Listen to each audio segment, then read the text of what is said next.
October 8th, 1944, evening. Woods outside Aachen, Germany. My name is James Kowalski, Private First Class, Company K, 3rd Battalion, 26th Infantry Regiment, 1st Infantry Division. Everyone calls me Jimmy. I'm 21 years old. I'm from Hamtramck, Michigan. That's the Polish part of Detroit. I'm writing this in what's left of a German farmhouse. We've been sitting in these woods for 2 days now, waiting. The city's right there, maybe 3 miles away. I can see it burning from the artillery preparation. The sky's orange. Even from here I can smell it. Smoke and something chemical. Tomorrow morning we jump off. Aachen, first German city we're gonna take. The brass says it'll be easy.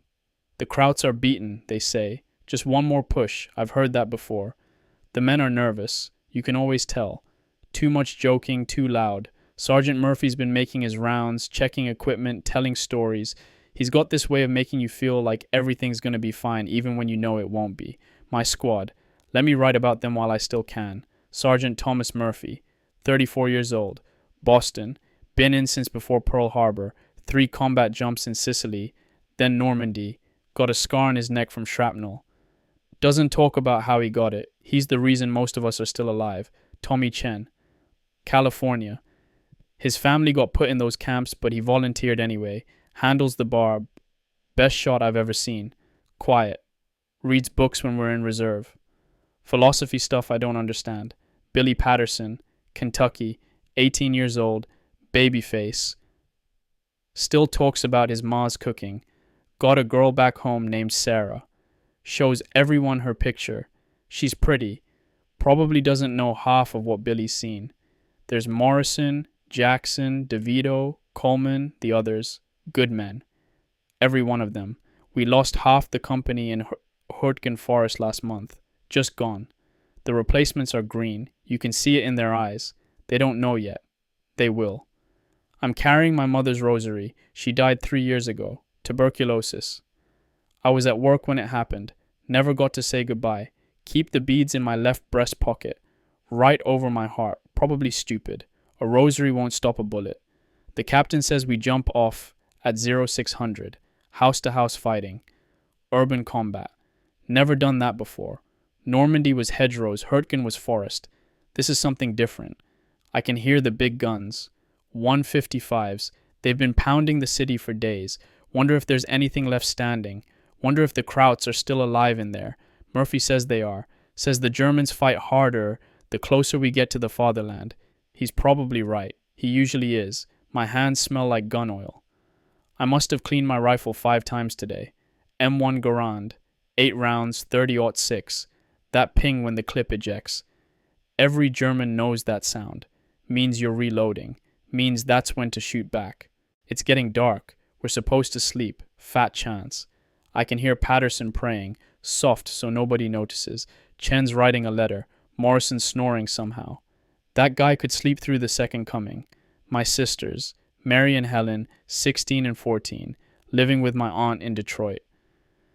I write them every week. I don't tell them the truth. Just the regular stuff. The food's not great. It rains a lot. I miss you. I love you. I don't tell them about Hurtgen, about the trees bursting from airbursts, about Kowalski from Baker Company, same last name, no relation. Took a shell fragment through the eye. He screamed for 20 minutes before he died. I don't tell them I'm scared. Tomorrow we go into Aachen. I've got a bad feeling about this one. The city. The Germans aren't going to give it up easy. If I don't make it, I hope someone finds this. Sends it home. Let my sisters know I was thinking about them. The artillery's still going. Constant thunder. The ground shakes. How does anything survive that? I should try to sleep. Detroit beats Cleveland. Always remember that, girls. Entry 2. October 9th, 1944. Dawn. Assembly area 0530. Half an hour to jump off. Nobody slept. We're all just sitting here, smoking, checking equipment one more time. The new replacements look sick, green. One kid can't be more than 18, keeps fidgeting with his chin strap. Murphy came by with coffee. Real coffee, not that instant crap. Don't know where he got it. Didn't ask. It's hot at least. Burns going down, but I don't care. K rations for breakfast, ham and eggs. Tastes like the tin it comes in. Ate it anyway. Don't know when we'll eat again. I'm writing this fast, not much time. The men. Let me describe them. Before. Murphy looks tired, more than usual. His hands are steady though, always steady. He's checking his Thompson. 30-round stick magazine. Extra magazines in his musette bag. Chen's got the bar across his knees. 20-round magazine. He's got 6 more magazines in his belt. That's 140 rounds. The bar weighs 19.5 pounds loaded. Chen doesn't complain. Never does. Patterson's pale. Real pale. His hands are shaking when he lights his cigarette. Took him 3 tries to get the match lit. He sees me watching and tries to smile. Doesn't reach his eyes. DeVito's making jokes. Dirty ones. Trying to get everyone to laugh. It's working a little. Nervous energy. The new guys sit together. Haven't learned yet. You don't want to be too close to the replacements. They don't last long enough to learn their names. The lieutenant just came by. Second Lieutenant Howard, Princeton. 23 years old. This is his 2nd week with the company. He's trying to look confident. Not working. We can all see it. The artillery stopped. That's worse than the noise. The silence. You can hear everything now. Men breathing, equipment rattling, somebody throwing up. Think it was one of the replacements. My stomach's in knots. That feeling you get right before. Like your guts are twisted up. Mouth's dry. I drank all my canteen water. Shouldn't have. Gonna need that. I can see Aachen from here. The city. It's still burning in places. Smoke columns. The buildings look like broken teeth. No movement. No sound from there. They're waiting for us. I know they are. Murphy standing up. Time to move. My rifle feels heavy. 9.5 pounds. Feels like 100. Chen just looked at me. Nodded. I nodded back. That's all you can do. The rosary beads. Touching them. Mother, if you're up there, keep me alive. Keep the boys alive. Whistles blowing. That's the signal. We're moving out. Entry 3, October 9th, 1944, afternoon. Factory district, edge of city. We're in. Barely. It took us 4 hours to move 2 miles. Every building, every pile of rubble, Germans everywhere. I'm shaking so hard I can barely write this. Patterson got hit. Not bad. Sniper round through his shoulder. Clean through. He's alive. They took him back. Lucky bastard. The city. God, I've never seen anything like it. Nothing's standing right. Everything's broken. Walls without buildings behind them, just facades. Rubble piled everywhere. You can't walk on the streets. You have to climb over broken stone, bricks, metal. The smell. Smoke and dust and something else. Something sweet and rotten. Death. That's what death smells like. We took fire from a factory building. Half collapsed. Germans in the basement, in the upper floors. You couldn't see them. Just muzzle flashes. That sound. German machine gun. MG-42. 1,200 rounds per minute. Sounds like ripping cloth. But louder. So much louder. We went to ground. Found cover in a shell crater. Me, Chen, Murphy, 3 others. The crater was full of water. Stinking, oily water. We lay in it for an hour while they worked over our position. Called in artillery, 105s. The rounds came screaming in, hit the factory. The whole building shook. Dust everywhere. Couldn't see. Couldn't breathe. When it cleared, we moved up. Fast. Before they could recover. The factory. Inside. Bodies everywhere. Germans. Some of them just kids. 16, 17 maybe. Uniforms too big. One of them was still alive, crying, calling for his mother. Mutti. That's what he kept saying. Mutti. Murphy shot him. Quick. Through the head. Mercy. Nobody said anything. We're holding in what's left of an office building now. 3 walls still standing. No roof. Chen's on watch. Murphy's organizing the perimeter. DeVito found some German rations. Black bread. It's good. Better than ours. My hands won't stop shaking. I keep seeing Patterson go down. The way he grabbed his shoulder. The blood between his fingers. The look on his face. Surprise more than pain. The sniper's still out there. Has to be. We haven't found him. He got Patterson from maybe 300 yards. Good shot. Professional. This is different from Normandy. In the hedgerows, you couldn't see 30 feet. Here you can see too much. Every window, every pile of rubble, every hole. Germans could be anywhere. We're going back out in an hour. Push deeper into the city. Orders from captain. 2 miles in 4 hours. At this rate, it'll take us weeks to clear Aachen. How many of us will be left? Chen just offered me a cigarette. Don't smoke usually, but I took it. Hands still shaking. He had to light it for me. Murphy's coming over. Time to move. Entry 4. October 10th, 1944. Night. Somewhere in the residential district. I don't know where we are exactly. Somewhere in the middle of Aachen. In what's left of an apartment building. 4th floor. Or what used to be the 4th floor. It's dark. Writing by candle. Found it in one of the apartments. German candle. Still works. We got hit tonight. Counterattack. Germans came out of nowhere. Maybe 30 of them. Came screaming out of the rubble. We barely held them. Morrison got his leg torn up. Shrapnel. He's downstairs with the medic. Screaming. Then not screaming. That's worse. We killed most of them. The Germans. Their bodies are in the street below. I can see them from the window. Sprawled out. Not moving. One of them is face down in a puddle. The water around him is dark. I keep waiting for them to move. They don't. My ears are ringing. Constant high-pitched whine. Been like that since the firefight. Can't hear right. Everything's muffled. Chen, save my life tonight. German came around the corner, 10 feet away, had his rifle up, aimed at me. I froze. Just froze. Chen shot him. 3 rounds from the bar, center mass. The German went down like someone cut his strings. I should have seen him. Should have been ready. I wasn't.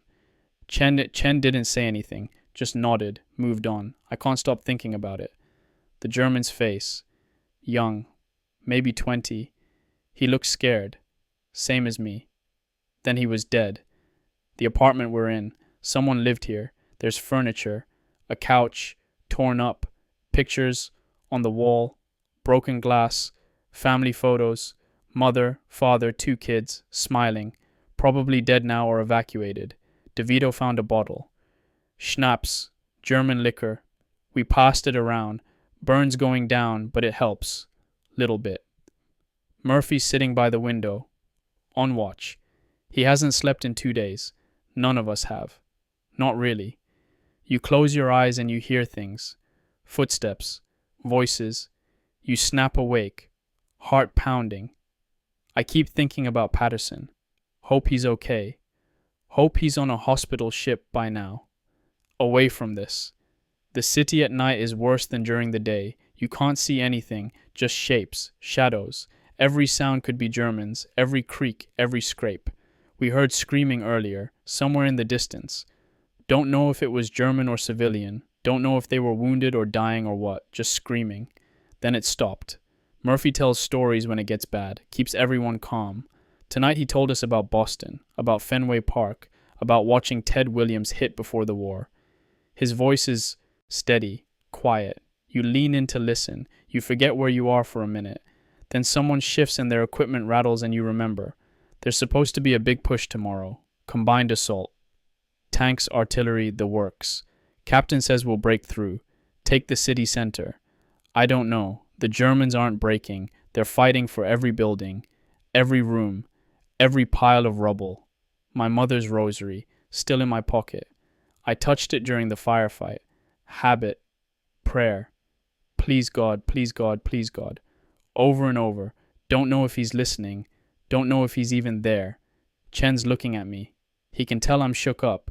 He comes over, sits down next to me, doesn't say anything, just sits there. That's what you do. You don't talk about it. You just sit together. My hands still smell like cordite. That burnt powder smell. It's in my clothes, my hair, my skin. Can't wash it off. Morrison stopped screaming. That's good or bad. Can't tell. Murphy just signaled. My turn on watch. I don't want to go over there. To the window. To look out at those bodies. I'm going anyway. Entry 5. October 11th, 1944, morning, same building. The rain started. Cold rain, October rain, coming down steady, Everything's wet, my uniform's soaked through, the wool smells like a wet dog, I'm shivering, can't get warm. The streets are rivers, mud and water and debris flowing downhill. The bodies from last night are still there. The rain's washing over them. We got orders to advance. Push toward Crucifix Hill. That's what they're calling it. Big hill on the eastern side of the city. Germans have observation posts up there. Artillery spotters. That's how they're dropping shells right on top of us. Murphy says we take the hill, we take the city. The new replacements arrived. 6 of them. Fresh from the rear. Clean uniforms, shiny helmets. They look like kids playing soldier. One of them asked me how long I've been in combat. I told him since June. Normandy. His eyes got big. Like I'm some kind of veteran. I'm 21 years old. I feel 50. We're moving out in 20 minutes. Chen's repacking his ammunition. Murphy's checking the map. The lieutenant's trying to look like he knows what he's doing. My feet are wet. Boots leak. Socks are soaked. There's something wrong with my left foot. Blister maybe. Or trench foot starting. Can't take the boot off to check. If I do, I might not get it back on. The rain's getting harder. Good and bad. Good because it provides cover. Sound. The Germans can't hear us moving. Bad because we can't hear them either. And it's cold. So damn cold. My fingers are numb. Hard to work the rifle bolt. Hard to feel the trigger. Found a German house yesterday. Family was still in the cellar. Old man and woman, maybe 70. They didn't evacuate. Too old. Nowhere to go. They just sat there, staring at us. Terrified. We didn't hurt them. Searched the place. Took some food. Left them alone. What else could we do? The old woman was crying. Silent tears, just running down her face. The old man held her hand. His knuckles were white. I thought about my grandparents. They came from Poland. Just like that old couple. Different side of the war. Same scared old people. DeVito wanted to shoot them. Said they probably have a son in the Wehrmacht. Probably signaling our positions. Murphy said no. Told DeVito to shut up. We left them there in their cellar. I can hear the artillery starting up again. Ours. The big 155s. Working over the German positions before we attack. The ground shakes. Dust falls from what's left of the ceiling. Chen just came over. Gave me some of his ration chocolate. D-ration. Tastes like sweetened chalk. I ate it anyway. He asked if I'm okay. I said yeah. He knows I'm lying. I know he knows. Doesn't matter. That's what we do. We lie to each other. We're okay. We're fine. We'll make it. Maybe if we say it enough, it'll be true. Murphy's calling. Time to go. Into the rain. Into the city. Toward Crucifix Hill. My mother always hated the rain. She'd stand at the window and watch it come down. Said it made her sad. Reminded her of Poland. Of the old country. The gray skies. I get it now, Ma. I get it. Entry 6 October 11th, 1944, evening. Aid station. Temporary. We had a bad day. Real bad. I'm at the aid station. Battalion aid. Brought a guy back. He's not going to make it. Doc says maybe 3 hours. Internal bleeding. Can't stop it. My hands are covered in blood. Tried to wash them. Water just turned pink. The blood's under my fingernails. In the creases of my palms. This morning. The attack. It went wrong. We were moving up the street. 2 squads. Supporting a Sherman tank. M4. Named Betsy Mayau, painted on the side. 5-man crew. Commander was sticking his head out the top. You're not supposed to do that. He did it anyway, so he could see. The street was narrow. Buildings on both sides, 3 stories, or what was left of them.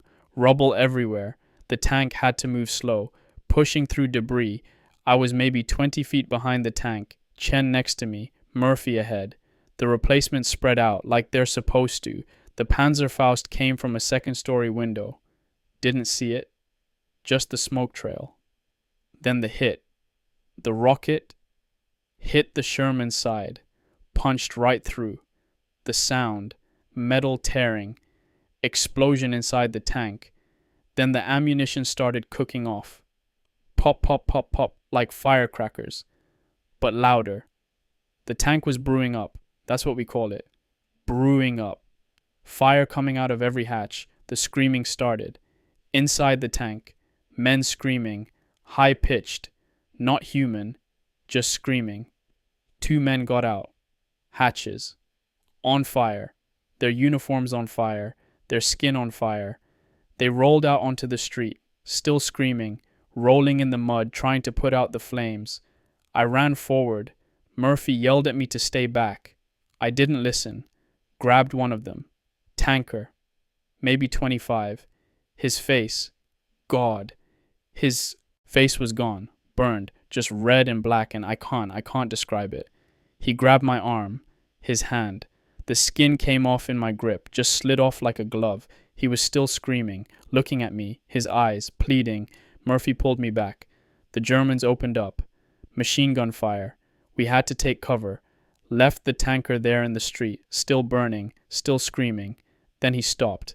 The other 3 crew, still in the tank, gone. Just gone. Burned alive. I can smell it. Right now, sitting here, burning fuel and burning rubber and burning meat. It's in my nose, my throat. Can't get it out. We pulled back. Couldn't advance. The street was covered by German fire. The Sherman blocked the way, still burning. We went around. Different route. Found the Panzerfaust position. Murphy and Chen went in. I stayed back. Covering. Heard shooting inside the building. Then nothing. They came out. The German was dead. One man, 16 years old maybe, Hitler Youth uniform. He'd fired the Panzerfaust, then tried to run. Didn't make it. We kept moving. That was this morning. Now I'm here, at the aid station. The guy I brought back, his name's Cooper. Replacement. Been with us 3 days. Shrapnel. Got hit by a grenade. Tore open his side. I can see his ribs. He keeps asking if he's going to be okay. Doc keeps saying, yeah, sure, you'll be fine. Doc's lying. We both know it. Cooper's from Iowa, 19 years old. Has a girl. Ellie. He keeps saying her name. Ellie, Ellie, over and over. Doc gave him morphine. Lots of it. Cooper's eyes are glazed, not focusing. He's still talking, though. About Iowa. About cornfields. About Ellie. I'm holding his hand. Don't know why. Just seems like someone should. There's blood everywhere. On the floor, on my uniform, on the canvas walls of the aid tent. The medics are working on other guys. There's a lot of them. More coming in. I should get back to the squad. Murphy's expecting me. But I can't leave Cooper alone. He just squeezed my hand. Weak. His grip's getting weaker. His breathing's wrong. Shallow. Rattling. Like there's water in his lungs. Doc looked at me. Shook his head. Cooper's eyes. Looking at me. He knows. Somehow he knows. He's trying to say something. Can't hear him. Leaning close. Tell Ellie. That's all. Just tell Ellie. Then he's gone. Just like that. Breathing stops. His hand goes limp in mine. 3 days. He was with us 3 days. I don't even know Ellie's last name. Don't know where in Iowa. Can't tell her anything. Doc's pulling a blanket over Cooper's face. Moving on to the next one. No time for respect. No time for anything. I need to get back. My hands are still shaking. Won't stop shaking. I can still smell the burning tanker. Still see his face. Still hear the screaming. I need to get back to the squad. Entry 7. October 12th, 1944. Night. Cellar of a destroyed house. Can't sleep. It's quiet for once. No artillery. No shooting. Just rain. Steady rain on what's left of the roof above us. Dripping through. Puddles everywhere. We're in a cellar. German family's cellar. They're not here. Evacuated maybe. Or dead. There's still stuff here. Canned food. Jars of preserves. Blankets. Pictures on the wall. Normal life. Before. Murphy's asleep finally. Sitting up. Back against the wall. His head keeps nodding forward then jerking back up. Even asleep he can't relax completely. Chen's on watch upstairs. I can hear him moving around. Floorboards creaking. The new guys. The replacements. 4 left out of 6. 2 got hit today. 1 dead. 1 wounded bad. They don't look so clean anymore. Their uniforms are filthy. Their faces are different. Hard to explain. Something in the eyes. That shine's gone. I've been thinking. Dangerous. I know. About the Germans. About why they're fighting so hard. We're in their country now, their cities, their homes.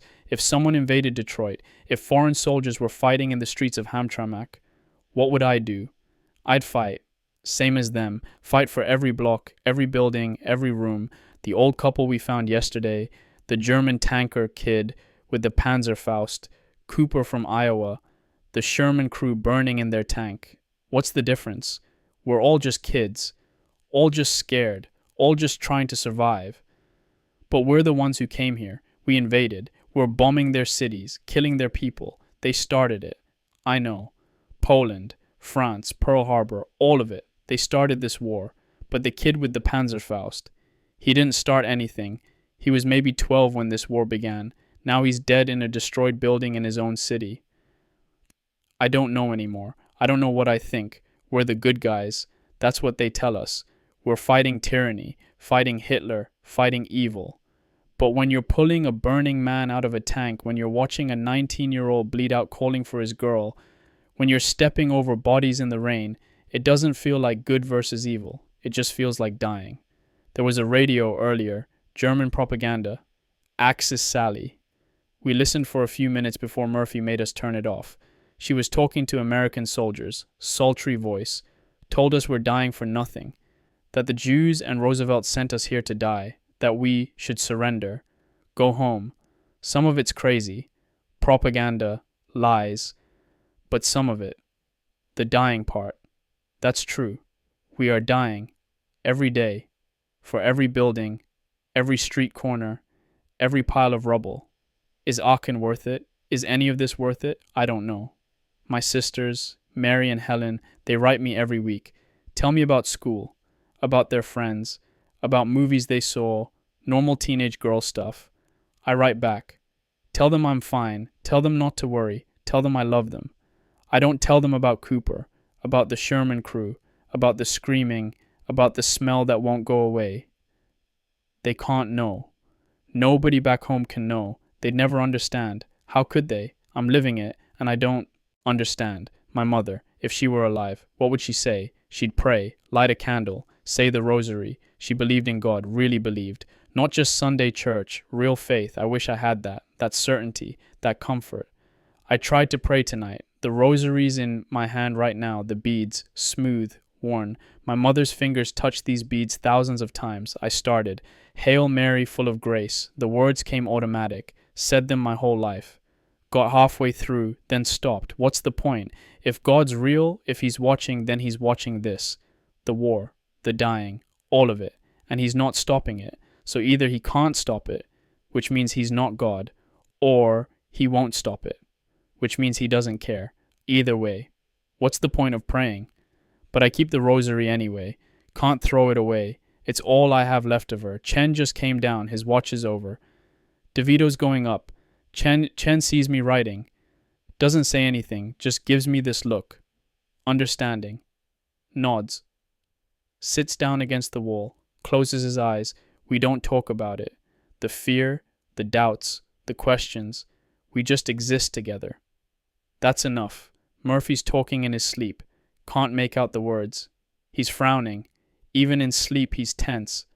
I should try to sleep too. We move out at first light. Another attack. More buildings to clear. More streets to take. More men to bury. The rain's still coming down. Steady. Relentless. My mother was right.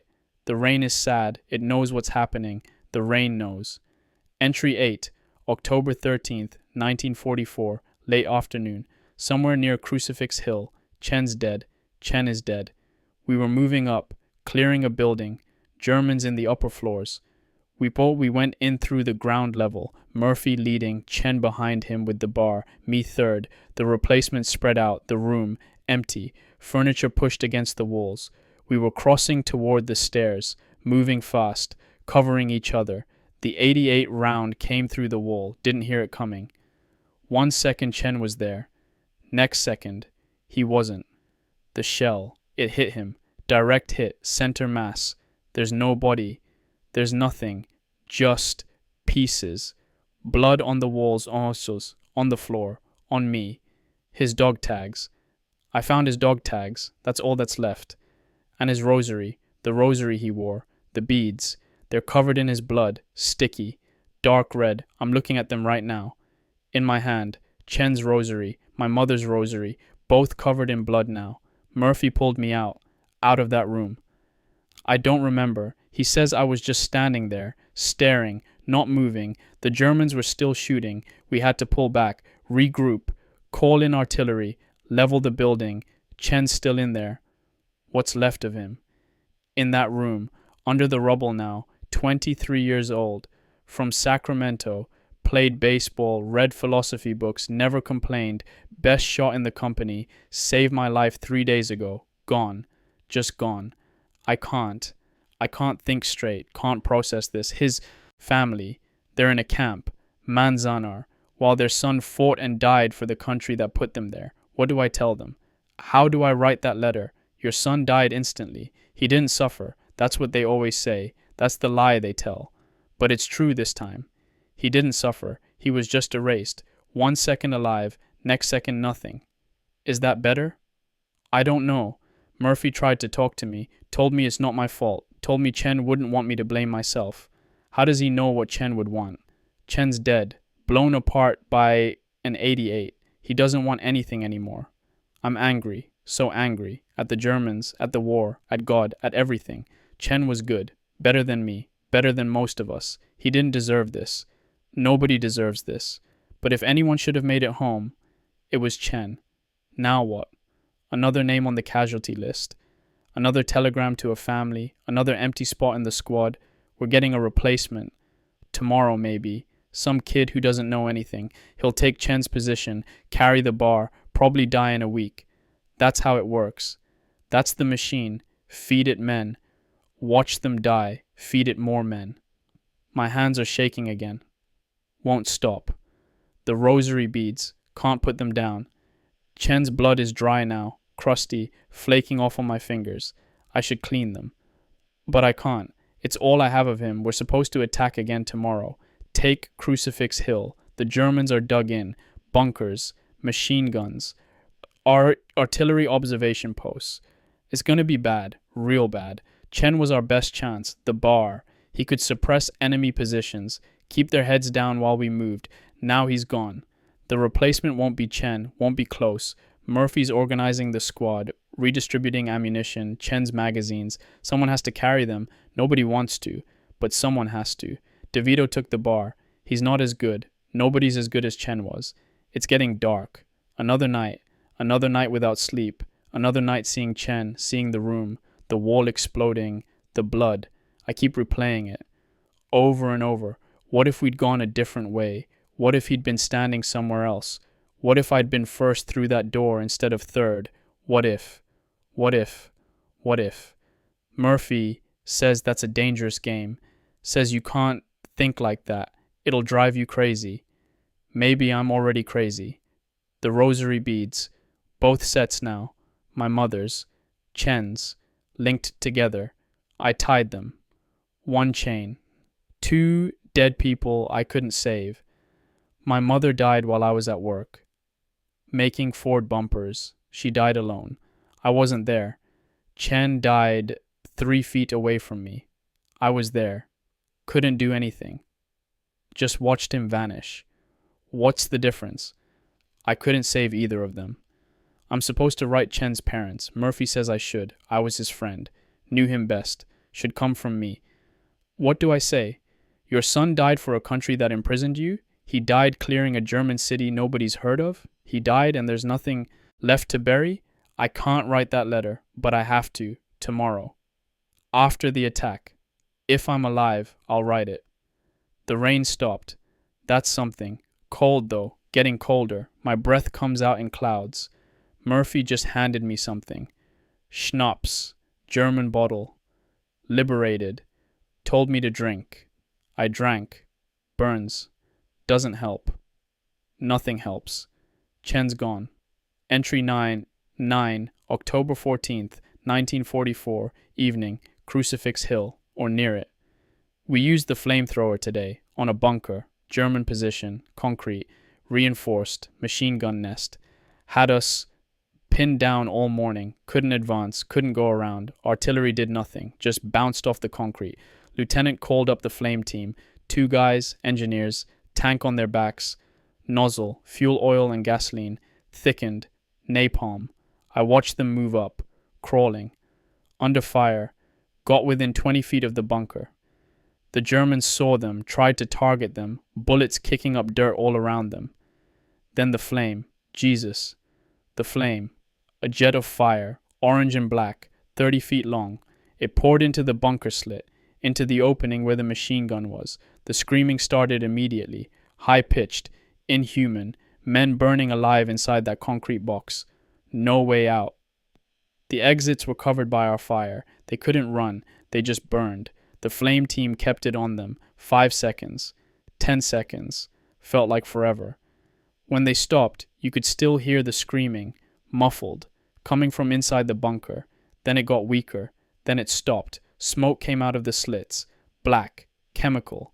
The smell, burned fuel, burned meat, burned hair. We moved up after, had to clear the position. Make sure.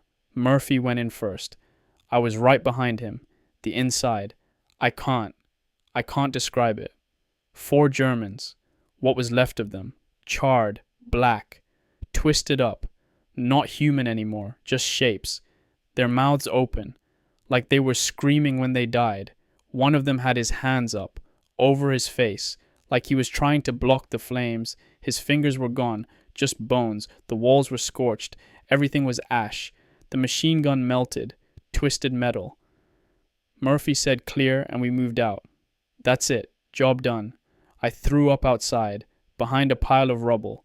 DeVito saw me, didn't say anything, just looked away. We kept advancing, took 3 more buildings, killed 8 more Germans. Regular fighting, rifles, grenades, nothing special. But I keep seeing the bunker, the inside, those 4 bodies. We did that. I didn't pull the trigger on the flamethrower, but I was there. I was part of it. They were trying to kill us. I know. That machine gun killed one of our guys earlier. Replacement kid. Headshot, dead before he hit the ground. So we killed them back. Burned them alive in their bunker. That's war. That's what we do. But God. The screaming. They were just men. Kids probably. Defending their city. And we burned them. I'm sitting here now. After dark. In another destroyed building. Squads around me. Everyone's quiet. Nobody's joking. Nobody's talking. DeVito's cleaning the bar. Chen's bar. He's not as good with it. Got pinned down twice today. Chen would have handled it better. Chen's gone. Can't think about Chen. If I start thinking about Chen, I'll lose it. Focus on now. On surviving. On getting through tomorrow. We're close to Crucifix Hill. Maybe half a mile. We can see it from here. Germans still hold it. Big hill. Cathedral ruins on top. Germans using it as an observation post. Calling in artillery on us. We take that hill, we can see the whole city. Control the city. End this. That's what the lieutenant says. Murphy just nods. Murphy knows better. Taking the hill won't end anything. There'll be another hill, another city, another war. It never ends. I keep thinking about those Germans in the bunker. They had families, maybe girlfriends, maybe sisters like mine. Now they're ash. Did they deserve that? Does anyone? But if we hadn't burned them out, they would have killed more of us. That's the calculation. Them or us. I'm choosing us. Every time. I'll burn 100 men if it means my squad survives. Does that make me evil? I don't know anymore. Don't know what evil is. What good is. It's all just gray. All just surviving. Murphy says don't think about it. Just do the job. Go home. That's all. Maybe he's right. The rosary beads. Touching them. My mother's. Chen's. Both covered in blood now.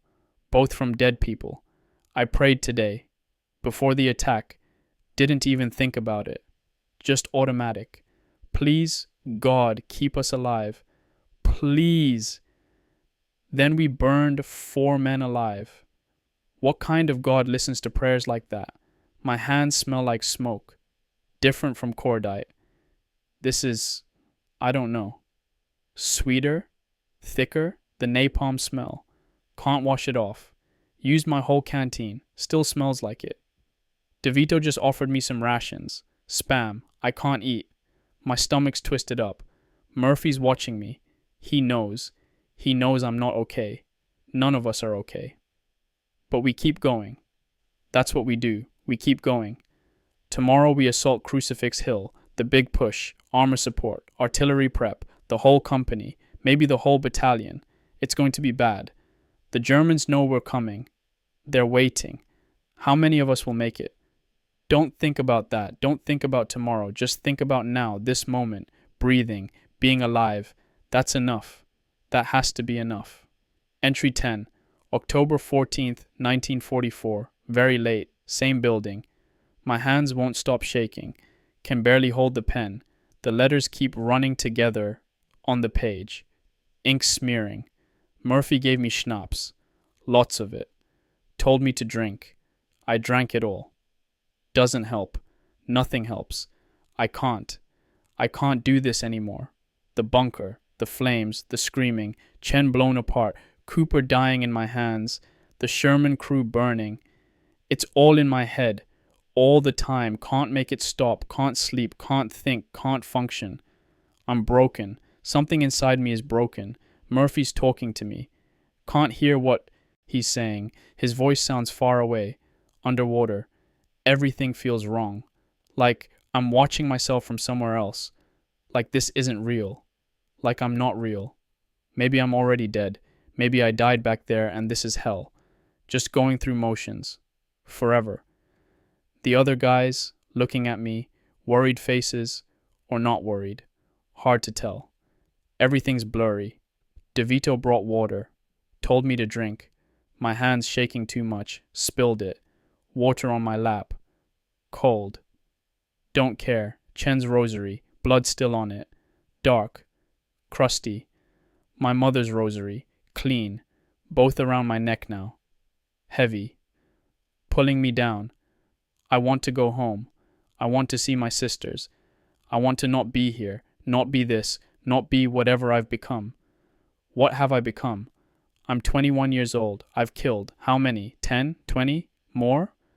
Burned men alive today. Watched friends die. Stepped over bodies. Became something. Not human. Something else. Can I go back? After this? Can I go back to Detroit? To normal? To being Jimmy from Hamtramck who worked at Ford and played baseball on weekends? That Jimmy's dead. Died somewhere between Normandy and here. Now there's just this. Whatever this is. Murphy's grabbing my shoulders, shaking me, saying something, his face close to mine. Steady eyes, weathered face. He's saying, stay with me, kid, stay with me. I'm trying, Murph, I'm trying, but I'm so tired of being scared, of watching people die, of killing, of all of it. Maybe it would be easier. Just stop. Let the next bullet find me. Stop fighting, stop hurting, stop remembering. No, can't think like that. My sisters, Mary and Helen, they need me to come home. They need me to survive. For them. I have to. For them. Murphy's still holding my shoulders. His voice, steady, calm, like he's talking someone down from a ledge. That's what he's doing. That's exactly what he's doing. Breathe, kid, just breathe, in and out. That's it. I'm breathing, in and out, focusing on that.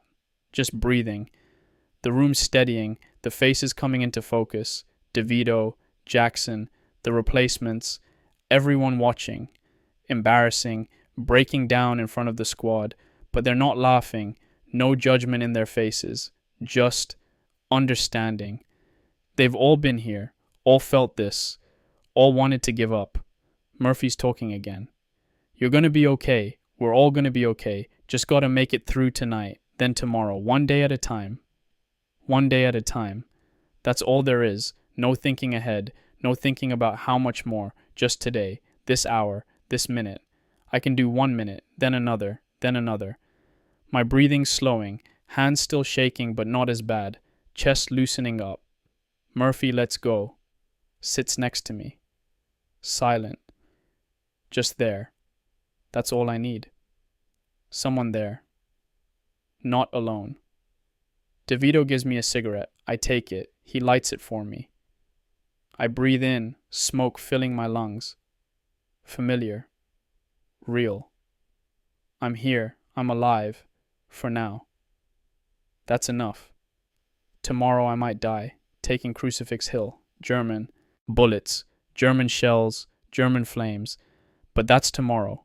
Right now, I'm alive. With my squad, with Murphy. That's all there is. Chen's gone. Can't bring him back. Cooper's gone. The tanker's gone. All gone. But I'm still here. And I owe them. Owe them to keep fighting, keep surviving, keep the others alive. That's my job now. That's all I can do. Murphy's hand on my shoulder, not saying anything, doesn't need to. I'm okay, not really, but okay enough. 1 minute at a time. I can do that. Entry 11, October 15th, 1944, afternoon, somewhere in the city center. Today was hell. The assault started at dawn, 0600. Artillery prep for 30 minutes. Every gun we had, 155s, 105s, mortars. The ground shook, the sky lit up, smoke and dust everywhere. Then we went in. Whole company, 3 platoons, armor support, 4 Sherman tanks, TD support, engineers with explosives. The Germans were ready. They survived the artillery. Dug in. Cellars. Bunkers. Connected by tunnels. Underground. We hit them head on. House to house. Room to room. Blow a hole in the wall. Throw in grenades. Rush in. Clear. Move to next room. Repeat. Over and over. All day. 8 hours of continuous fighting. I don't remember most of it. Just flashes, moments. A German, SS, camouflage smock. He came out of a doorway. We saw each other same time. Both fired. Both missed. He ran. I chased him. Into another room. He turned. Raised his rifle. I shot him. 3 times. Center mass. He went down. His face. Older. Maybe 30. Scar on his cheek. He looked surprised. Then nothing. I kept moving. Another building. We're mouse-holing through. Blowing holes in walls with pole charges. Go through. Don't use doors. Don't use windows. Germans cover those. The explosion. Dust. Can't see. Through the hole. Into the next room. Family there. Civilians. Mother. 2 kids. Maybe 8 and 10. Huddled in corner. Screaming. Murphy yelled at them to stay down. They didn't understand. Kept screaming. We had to keep moving. Germans in next room. Left the family there. More explosions. More gunfire. The noise is constant. Overwhelming. Can't think. Can't hear orders. Just follow Murphy. Do what he does. A Sherman got hit. Panzerfaust. Side armor penetrated. Crew bailed out. Tank burning. We covered them. Dragged 2 of them to safety. Germans shooting at us the whole time. One of the replacements got hit. Kid named Thompson. From Michigan. Same state as me. Bullet through the throat. He grabbed at it. Blood between his fingers. Eyes wide. He went down. Kept moving. Couldn't stop. Couldn't help him. Had to keep moving. We took building after building. Pushed deeper. Germans fighting like fanatics. No surrender. Every room contested. Every foot paid in blood. Found a German aid station.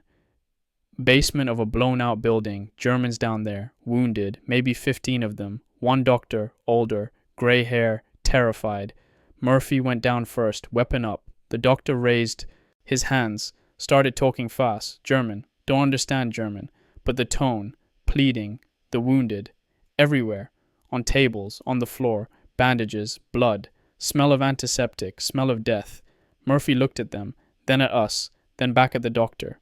Keep treating them, Murphy said. Don't come outside. The doctor nodded. Kept his hands up. Murphy motioned us out. We left them there. German wounded. German doctor. In their aid station. DeVito didn't like it. Said they'll signal our positions. Murphy told him to shut up. We moved on. I don't know why Murphy did that. Maybe because they were helpless. Maybe because they were medical personnel. Maybe because he's still human underneath everything. I don't know. We found more SS. 4 of them. In a reinforced position. Concrete. They fought until they ran out of ammunition. Then they fought with knives. We killed them. All 4. Had to. They wouldn't surrender, even when we had them surrounded. Even when they had no chance, they just kept fighting. Fanatics, true believers, dangerous till the end. By afternoon, we were in the city center, or close. The Germans are pulling back, consolidating, setting up new defensive lines. We're holding in what used to be a hotel, 5 stories, mostly intact, roofs gone, windows blown out, but the structure's solid. Captain set up CP here. Company command post. We're in defensive positions, waiting for resupply, waiting for orders. Waiting. I'm sitting in what was a hotel room, 3rd floor, bed still here, mattress torn up. But it's a bed, first one I've seen in weeks.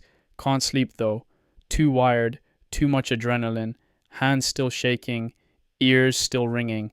The squad status report. Murphy, still alive, flesh wound on his arm, shrapnel graze. Won't go to aid station. Wrapped it himself. Says he's fine. DeVito. Alive, unhurt, still complaining. That's how you know he's okay. Jackson. Alive, minor concussion, blast wave from explosion, dizzy, but walking, fighting.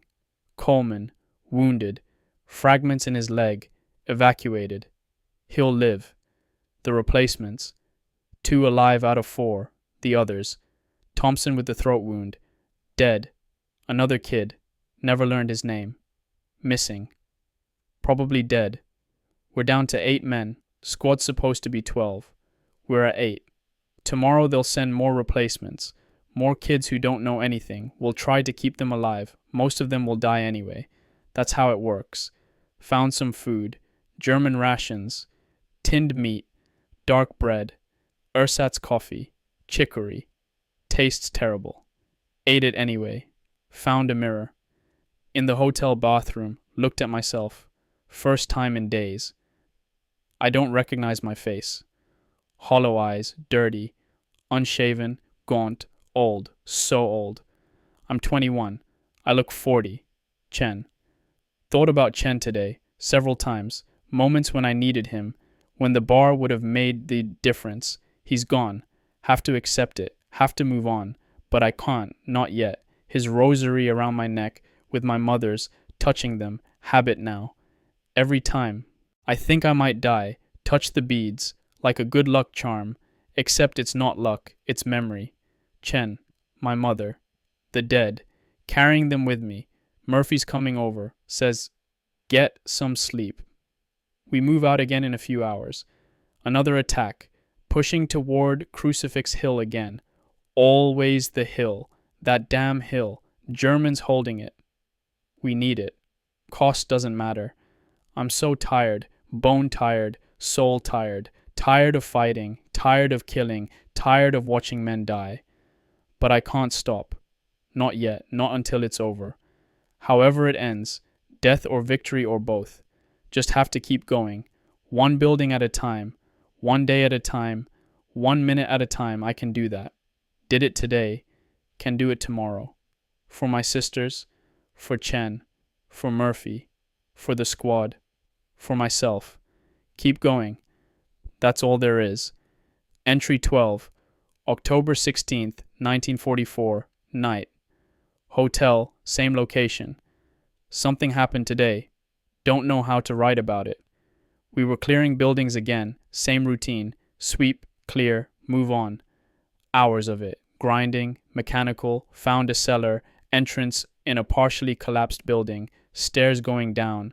Murphy motioned me forward. Cover him. He went down. I heard voices, German, men.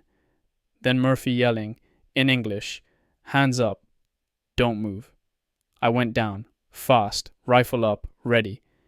It was a German aid station, like yesterday, but bigger, maybe 30 wounded Germans, 2 doctors, 3 nurses, makeshift hospital in a cellar, lanterns, cots, surgical table, medical equipment, blood everywhere, bandages. The wounded looking at us with terrified eyes. The doctors, both older, 50 maybe, raised their hands, stammering. Rotes-Kreuz, Red Cross, medical, non-combatants. One of the nurses, young, maybe 20. She stepped forward. Between us and the wounded, arms spread, protecting them. Brave, stupid, brave.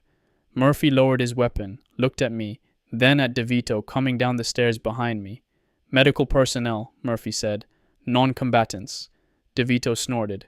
They're still Krauts. Murphy gave him a look. DeVito shut up. One of the doctors started talking.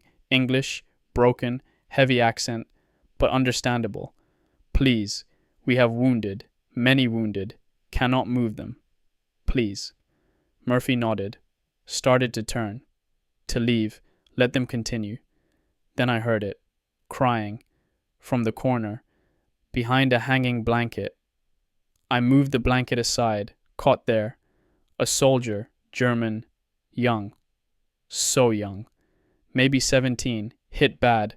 Gut wound. Bandages soaked through. Red. Dark red. He was crying. Not loud. Quiet. Soft. Hopeless. The nurse. The young one. She hurried over. Spoke to him in German. Soft voice, comforting. He didn't stop crying. He looked at me. Direct eye contact. His face, baby face. No stubble. Just a kid. His uniform 3 sizes too big. He said something. German. Don't understand German. But the tone. Pleading. The doctor came over. The one who spoke English. He is dying, the doctor said. Quiet. Matter of fact. Perhaps 2 hours. Perhaps less. Internal bleeding. We cannot stop. I stood there, looking at this kid, this German kid, dying in a cellar in his own city. He kept looking at me. His hand reached out, toward me, shaking, weak. I don't know why, but I took it. His hand, held it. He squeezed, weak grip. His skin cold, clammy. His eyes pleading, scared, so scared. He said something, one word, over and over. Mutti, mutti, mutti. The doctor. He calls for his mother. Mutti, mother. Like my mother. Like Patterson calling for his ma. Like Cooper saying Ellie. We're all the same. All just kids calling for our mothers when we die. The German kid. Looking at me. Like I could save him. Like I could do something. I couldn't. Nobody could. He was dying. Gut wounds don't heal. Not here, not without surgery, real surgery, hospital surgery. I held his hand. That's all I could do, just held it. His breathing changed, rattling, wet, blood in his lungs. He coughed. Blood came out of his mouth, dark blood, almost black. His grip tightened, for a second, then loosened. His eyes, still looking at me, glassy, distant. Then nothing, gone, just like that. I kept holding his hand, don't know why, just couldn't let go. The nurse, she was crying, silent tears. She reached over, closed his eyes, gentle, caring. She said something in German, to him, to the corpse. Then she looked at me, her eyes full of tears, but also anger, hatred. I understood. I was the enemy. American, invader. Maybe I'd killed someone she loved. Maybe my country dropped the bombs that destroyed her city. I let go of the kid's hand, stepped back. Murphy touched my shoulder. Let's go. We left, back up the stairs, into the ruins, into the war. The doctor called after us. Danke, thank you. For what? For not killing them. For holding a dying boy's hand? What are you thanking me for? We kept moving. Next building, more Germans. These ones alive, fighting. We killed them. I shot one, aimed, fired. He went down. No hesitation, no thought. Just muscle memory. He might have been 17 too. Might have called for his mother as he died. I don't know. Didn't check. Kept moving. Now I'm here. Night. Hotel room. Can't sleep. Keep seeing that kid. His face, his eyes, his hand reaching out. Mutti, mutti, mutti. I'm holding the rosaries, my mother's, Chen's, covered in blood, covered in death. That German kid, he's somebody's son. Somebody's brother, maybe.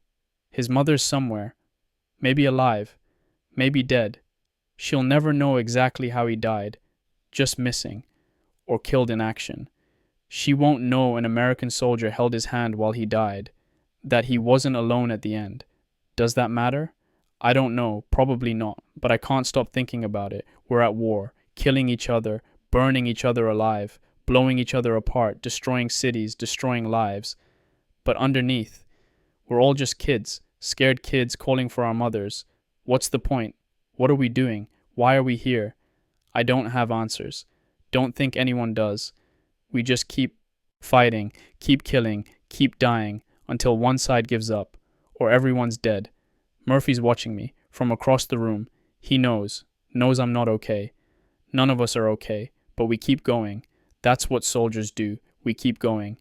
The German kid, I don't know his name, never will. Just another body, another casualty, another number on some report. But I'll remember him, his face, his hand in mine, his last word, Muti. I'll carry that, along with everything else. All the dead, all the ghosts, they're all I have now. The living and the dead, the squad and the memories. That's what I am, what we all are, walking graveyards, carrying the dead with us wherever we go. Tomorrow we fight again, more buildings, more Germans, more dying. I'll do my job. I'll fight. I'll survive if I can, but I'll remember. That German kid, calling for his mother, that's all I can do, remember.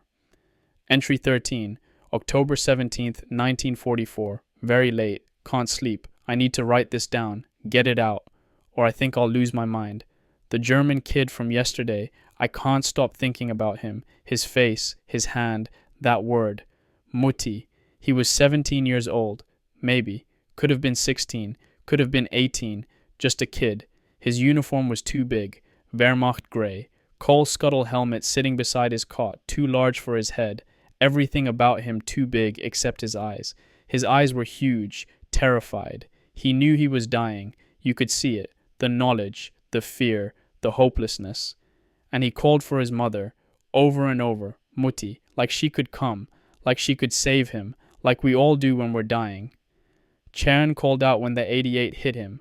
Don't know what he said. It was too fast, too loud. But maybe he called for his mother too, for someone, anyone. Cooper called for Ellie, his girlfriend, his love. Thought she could save him.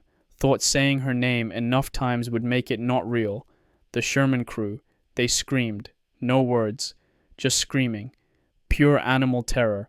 Burning alive. Patterson called for his ma when he got hit. Before they evacuated him. Ma. Help me, Ma. We all do it. All of us. When the end comes, we call for someone to make it stop, someone to hold us, someone to tell us it's going to be okay even when it's not. The German kid, he looked at me, like I was his mother, like I could comfort him, like I could do something. I held his hand, that's all, just held it while he died. His hand was small, thin fingers, bony, cold. He squeezed so hard, like he was holding on, to life, to hope, to anything. Then he was gone. I've killed men, shot them, watched them die. German soldiers, enemy combatants, the enemy. But that kid, he wasn't the enemy. He was just a kid, conscripted, put in a uniform, told to fight, told to defend the fatherland. And now he's dead in a cellar in a destroyed city. What did he do to deserve that? Be born in Germany? Be the right age to draft? What? What did any of us do? Chen, Cooper, the replacements, the tankers, all of us. What did we do? We were born at the wrong time, in the wrong place. And now we're here, killing each other, dying in mud and rubble and blood. For what? They tell us it's for freedom, for democracy, for stopping Hitler, for preventing tyranny, noble causes, good reasons. But when you're holding a dying kid's hand, when you're watching the light go out of his eyes, when he's calling for his mother with his last breath, the reasons don't matter anymore. It's just death. Stupid, senseless, pointless death. I believe in stopping Hitler. I do. The camps, the invasions, the evil. It has to be stopped. But does it have to be like this? Does it have to be 17-year-old kids gut shot in cellars? Does it have to be men burned alive in tanks? Does it have to be all this suffering? I don't know. Maybe it does. Maybe there's no other way. Maybe this is just what war is, what it's always been. But God, the cost, the price we're paying, all of us. American, German, British, Russian, all of us. Bodies stacked in streets, cities reduced to rubble, generations of young men dead, millions of them. Millions. And for what? So the survivors can do it all over again in 20 years? My grandfather fought in the Great War, 1914 to 1918. Came home. Didn't talk about it. Ever. Just sat quietly. Drank. Stared out windows. I used to think he was weak. Couldn't handle what he'd seen. Now I understand. He was carrying ghosts. Carrying the dead. Carrying memories that wouldn't let him sleep. Now I'm him. 21 years old, and I'm already him. Carrying ghosts. Carrying that German kid's last breath. Carrying Chen's explosion. Carrying all of it. How do I live with this? How do I go home? How do I sit at a dinner table with my sisters and pretend to be normal? Pretend I didn't hold a German boy while he died? Pretend I didn't burn men alive? Pretend any of this is okay? I can't. I won't be able to. That kid from Detroit who worked at Ford and played baseball. He's dead, killed somewhere between Normandy and here. Between the Sherman burning and Chen exploding and the German kid's hand going cold. There's just this now, this thing I've become, this soldier, this killer, this ghost, my mother. If she could see me now, would she recognize me? Would she be proud or horrified? I think she'd cry. I think she'd hold me and cry and pray. Pray for my soul, pray for forgiveness. Pray for peace. I wish I believed her prayers would work. I wish I believed in anything anymore. The rosary beads, my mother's, Chen's, both around my neck. I can feel them. The weight, the guilt, the responsibility. I need to survive. For them, for my mother, for Chen, for all the dead. Need to survive to remember them, to carry them home, to make sure they weren't forgotten. That's all I have, that purpose, that mission. Survive. Remember. Carry the dead. But it's so heavy, so damn heavy. All these ghosts, all these memories, all this blood. I'm 21 years old. I feel 1,000. The German kid. He'd be alive if he'd been born somewhere else. If Hitler had never risen. If the war had never started. If. But he wasn't. And Hitler did. And the war started. And now he's dead. And I'm alive. For now. Writing in a hotel room in a destroyed German city. Trying to make sense of senseless things. There is no sense. That's what I'm learning. War has no sense, no reason, no logic. Just survival and death. Random and constant. You live or you die. That's all. Chen died. I lived. The German kid died. I lived. Random. Meaningless. Chance. Tomorrow I might die. Or DeVito. Or Murphy. Or one of the replacements. Random. Meaningless. Chance. We just keep going until it's our turn. I should try to sleep. Need to rest. Another attack tomorrow. More fighting. More dying. But I can't sleep. Keep seeing his face. Hearing his voice. Mutti. Mutti. Mutti. Maybe I'll never sleep again. Maybe this is my life now. Awake. Haunted. Carrying ghosts. Mother, if you're somewhere. If there's anything after. Take care of that German kid. He was scared. He was alone. He called for you, for his mother, for someone. Take care of him, and Chen, and Cooper, and all of them. All the dead boys who called for their mothers. Take care of them. Because I can't. I can only carry them. And keep fighting. God help me. God help us all. Entry 14, October 18th, 1944, late afternoon. Different building. Don't know where exactly. Cleared 4 buildings today. Killed 6 Germans. Lost Morrison. Leg blown off by mine. He's gone. Dead. Bled out before medic could get there. Found wine in a cellar. German wine. Drank it. All of it. Doesn't help. Slept 2 hours. Maybe. Don't remember. Time doesn't work right anymore. Moving again soon. Orders came down. Pushed toward Crucifix Hill. Same objective. Always the same objective. DeVito's bar jammed twice today. Not maintaining it properly. Chen would have kept it clean. Chen's dead. Replacement arrived. New kid. Name's Williams. From Ohio. 18 years old. Fresh. Green. Scared. Gave him Chen's position. He'll probably die. That's all I can write. Hands cramping. Too tired. Keep moving. Keep fighting. Keep surviving. That's all there is. Entry 15, October 18th, 1944, evening, near the cathedral ruins. We're in the cathedral, or what's left of it. Aachen Cathedral, been here since the 800s. Charlemagne, over 1,000 years old, now it's rubble. Walls still standing, partially, roof gone, windows blown out, artillery damage, bomb damage, war damage, but it's still here, still recognizable, still beautiful somehow, even destroyed. We're using it for cover, taking fire from buildings across the plaza. Germans dug in, con advance, waiting for orders, waiting for artillery, waiting. I'm sitting in what used to be a pew, broken, tilted, but still a pew, stone floor, cold, wet from rain. Everything's always wet. There's a statue, Mary, the Virgin Mary, somehow intact, standing in a niche, untouched, everything around her destroyed, but she's perfect, serene, peaceful. Looking at her. Can't look away. My mother loved Mary, prayed to her constantly. Hail Mary, full of grace.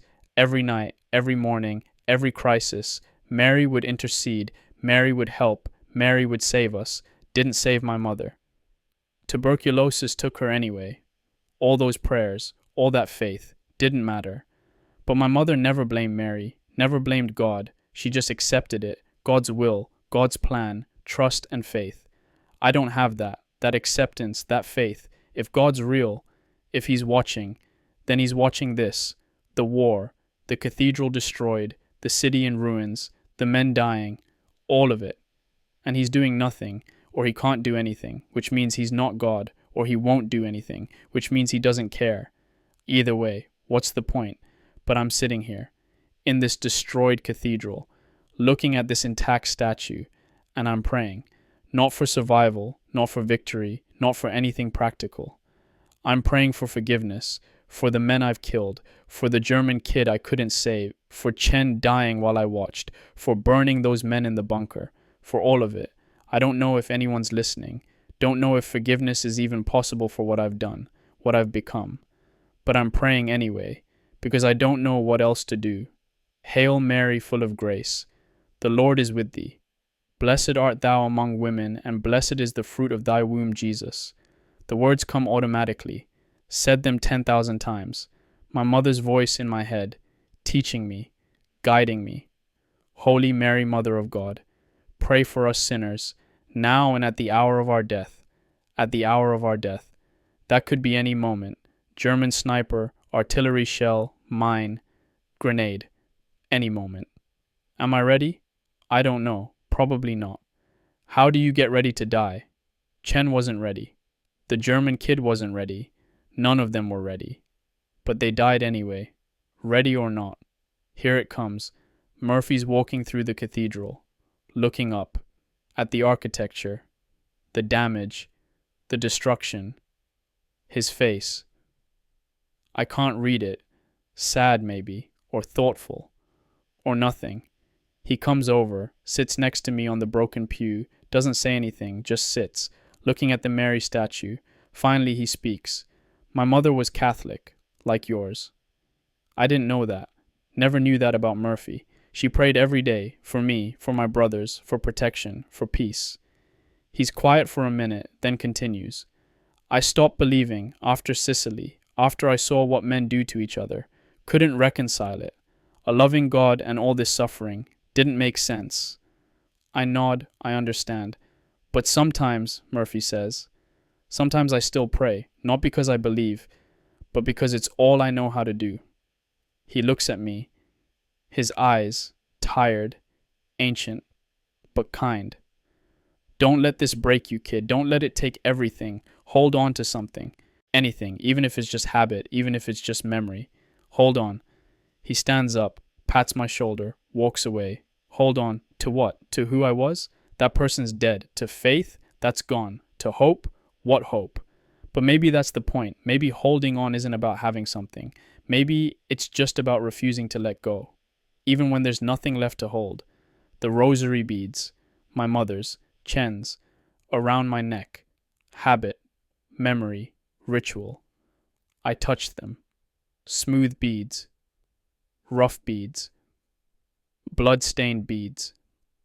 This is my faith now, not in God, not in heaven, not in any of that. My faith is in the men next to me, Murphy, DeVito, Jackson, Williams, the squad. My faith is in remembering the dead, Chen, Cooper, Morrison, the German kid, all of them. My faith is in surviving, not for glory, not for victory, just for surviving. To carry these memories home, to make sure they mattered, to make sure they're not forgotten. That's all I have. That's my cathedral now. The squad, the memories, the dead, the Mary statue, still watching, still serene, still peaceful. I don't know if she hears prayers, don't know if anyone does, but I pray anyway. For Murphy, for the squad, for my sisters, for all the dead, for forgiveness I don't deserve, for peace I'll never have, for an end to all this. Artillery starting up. Ours. Prep fire for next assault. The cathedral shakes, dust falling from the damaged walls. Time to move, time to fight, time to survive another day. Mary watches, silent, untouchable. Perfect. I envy her, that peace, that stillness, that certainty. But I'm not made of stone. I'm flesh and blood and fear and memory. I'm human, and that's the curse. We feel everything, remember everything, carry everything. But we keep going anyway. Murphy's signaling, time to move out. I stand, touch the rosary beads one more time. Habit, ritual, faith, whatever gets me through. Let's go. Entry 16, October 19th, 1944, night. Aid station again. Murphy's hit, not dead, but hit bad. Grenade, German stick grenade, potato masher. Came over a wall, landed near Murphy.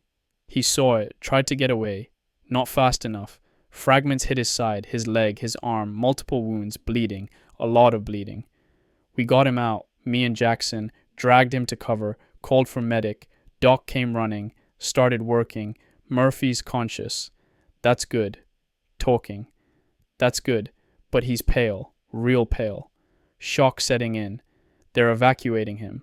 Hospital, rear area, surgery. He'll live. Probably. Doc says probably. Before they took him, Murphy grabbed my arm, pulled me close, his grip still strong. Even wounded. Still strong. Keep the boys alive, kid. That's what he said. Keep the boys alive. Then they loaded him on a jeep, drove away. Gone. Murphy's gone. Not dead, but gone. Out of the war. Out of the squad.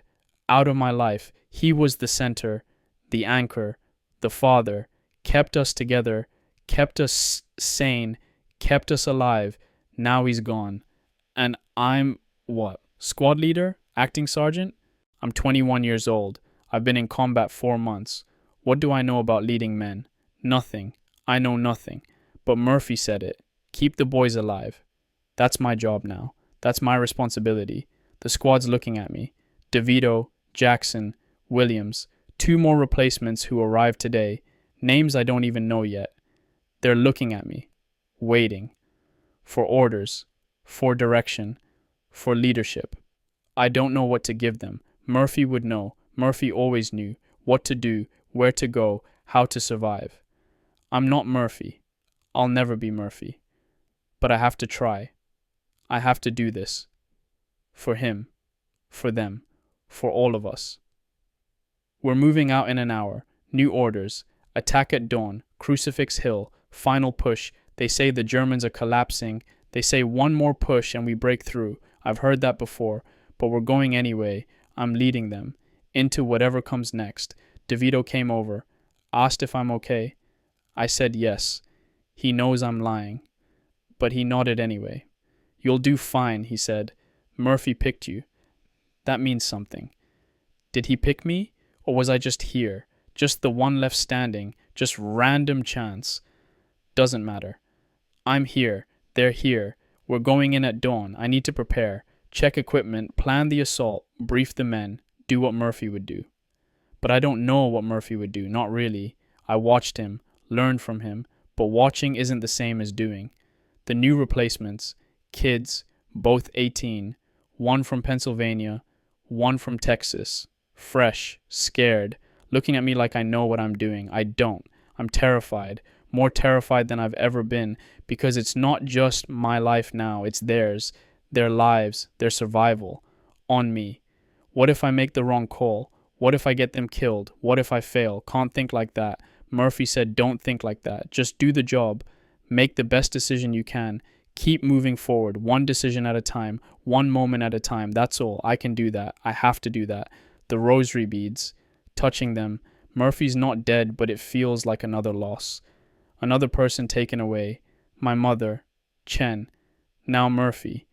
Everyone I rely on. Everyone who keeps me grounded. Taken away. Just me now. And the squad. And the mission. Keep the boys alive. That's all. Just keep them alive.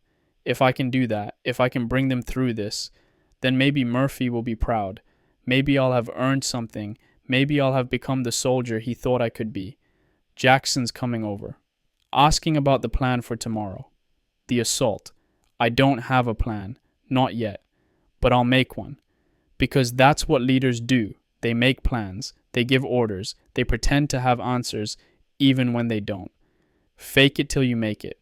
Or fake it till you die trying. Let me think. Let me figure this out. Keep the boys alive.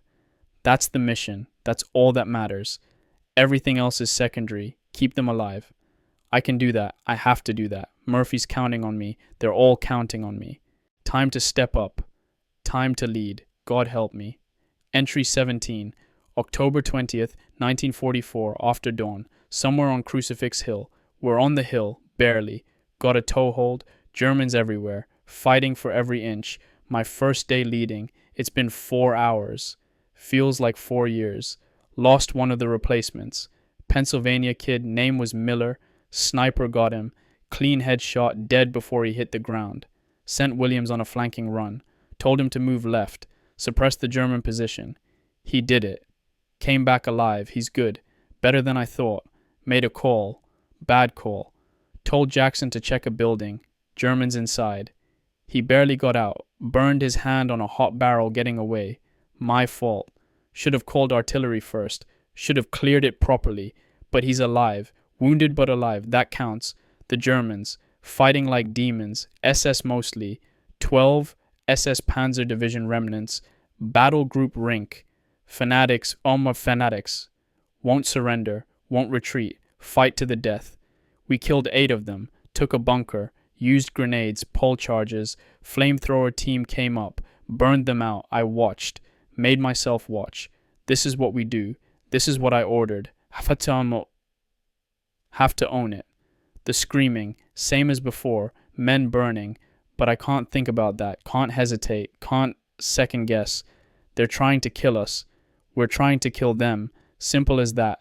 We're holding a position now. Crater, shell crater, good cover. Germans counterattacking. Coming up the hill. We're throwing everything at them. DeVito's on the bar. Doing better. Learning. Keeping their heads down. Williams is loading magazines. Calm, efficient, good soldier. The Texas kid. Name's Martinez. He's scared. Shaking. First real combat. But he's doing his job. Firing when I tell him. Moving when I tell him. That's all I can ask. Being a leader. It's different from being a soldier. As a soldier, you just follow orders. Do your job. Stay alive. As a leader, you make the orders. You send men into danger. You choose who lives and who dies. It's crushing. The weight of it. Every decision. Every command. Could be the difference between life and death. Miller's dead because I positioned him wrong. Should have put him somewhere else. Should have seen the sniper position. Should have done something different. But I didn't. And now he's dead. And that's on me. Murphy carried this weight every day. For months. Years. How did he do it? How did he sleep? How did he keep going? I don't know. But I have to figure it out. Because this is my job now. German artillery incoming. 88s. The sound. That freight train sound. We're down. Hugging earth. Explosions everywhere. Shrapnel flying. Dirt raining down. Ears ringing. Can't hear. Can't think. Just survive. Just don't get hit. It stops. Check the men. Everyone okay. Martinez is crying. Silently. Tears on his face. But he's okay. Not hit. Just scared. I'm scared too. But I can't show it. Have to be steady. Have to be strong. Like Murphy. You're Doing good, Martinez. Just stay down, stay alert, we're gonna be okay. He nods, wipes his face, checks his rifle. That's all you can do. Comfort them, guide them, give them something to hold on to, even if it's a lie, even if you don't believe it yourself. We're advancing again. Orders from Lieutenant. Push to the crest, take the observation post, end this. I'm organizing the squad. Assignments, fields of fire, movement pattern, trying to think like Murphy. What would he do? DeVito takes point with the bar. Williams covers left. Martinez covers right. Jackson's injured but mobile. He'll stay back. Cover our withdrawal if needed. I'll go center. Lead from the front. That's what Murphy did. Can't ask them to do something I won't do myself. We're moving. Up the hill. Germans shooting at us. Bullets snapping past. Close. Too close. Keep moving. Keep the boys moving. Don't stop. Don't think. Just move. A German. 10 feet away. Coming out of a foxhole. He sees me. Raises his rifle. I'm faster. 3 shots. He goes down. Keep moving. Another German. Throwing a grenade. DeVito sees him.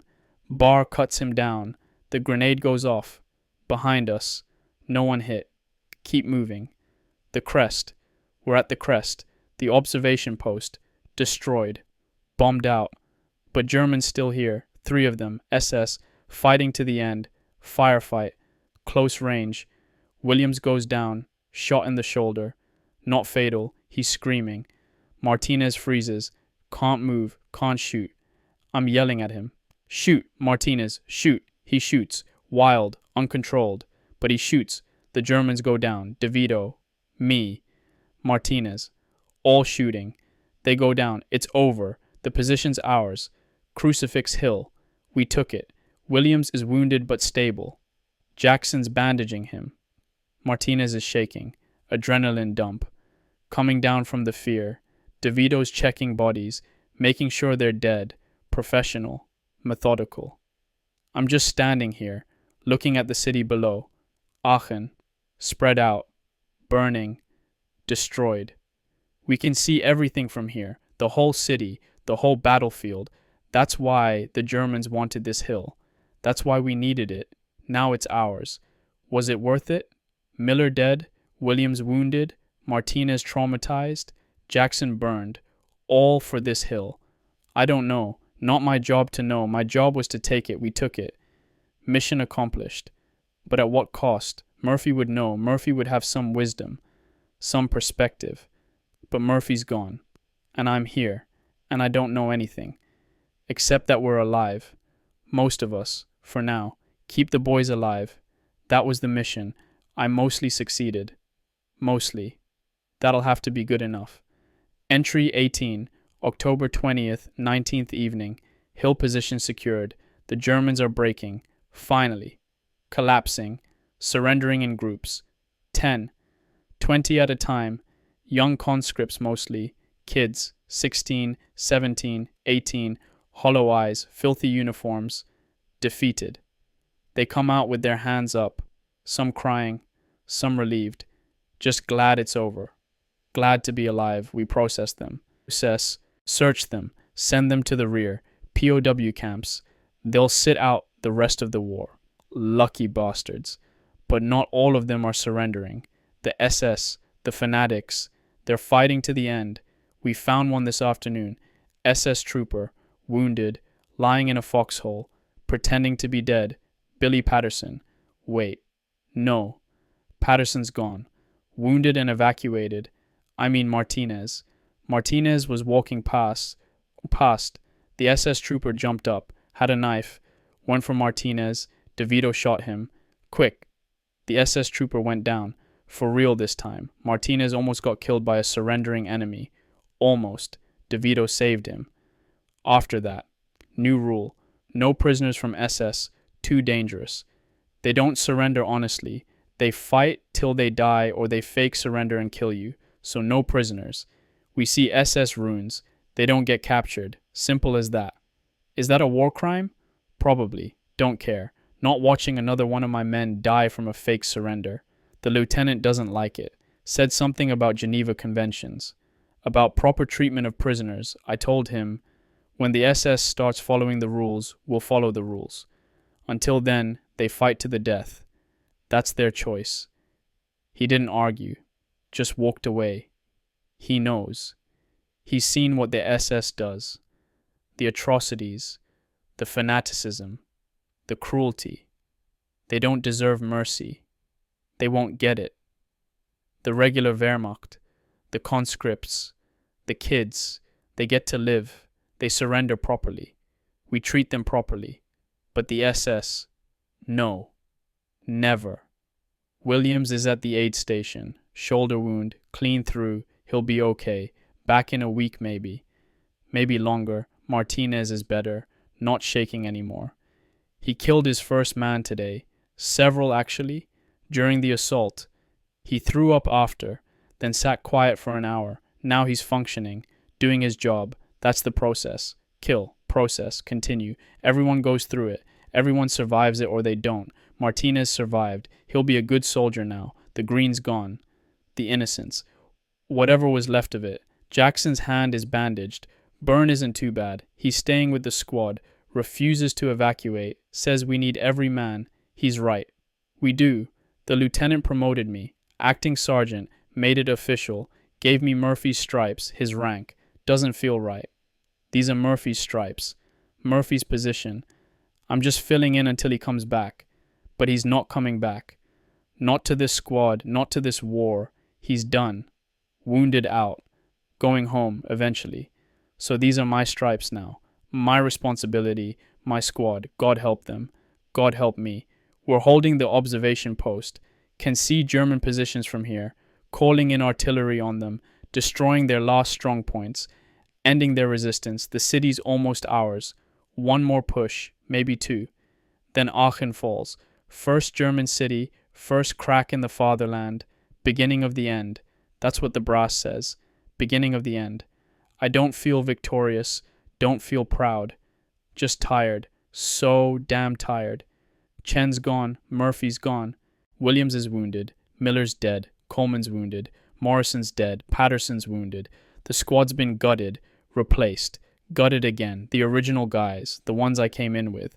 Most of them are gone. Just me, DeVito, Jackson. That's it. 3 originals out of 12. The rest are replacements. Martinez. Others whose names I'm still learning. New faces. Young faces. Scared faces.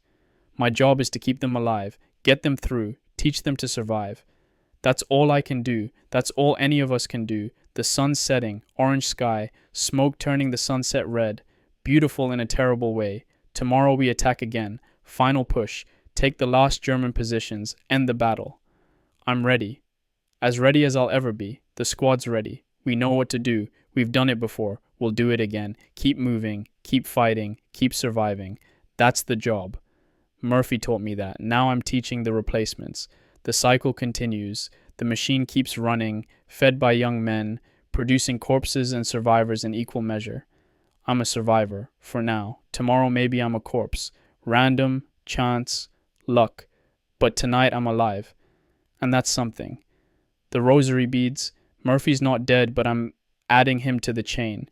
In my mind, in my memory. Another person I'm carrying. My mother, Chen, the German kid, Murphy, Miller, all of them. The dead and the gone. The ghosts and the memories. I carry them all. We all do. Every soldier, every survivor. We carry the weight of the dead. It's our burden, our curse, our duty. To remember, to honor, to survive for them. That's what makes us human. That's what keeps us sane. Or maybe that's what drives us crazy. Hard to tell anymore. Martinez just asked me a question. About tomorrow, about the attack. I give him an answer. Confident. Sure.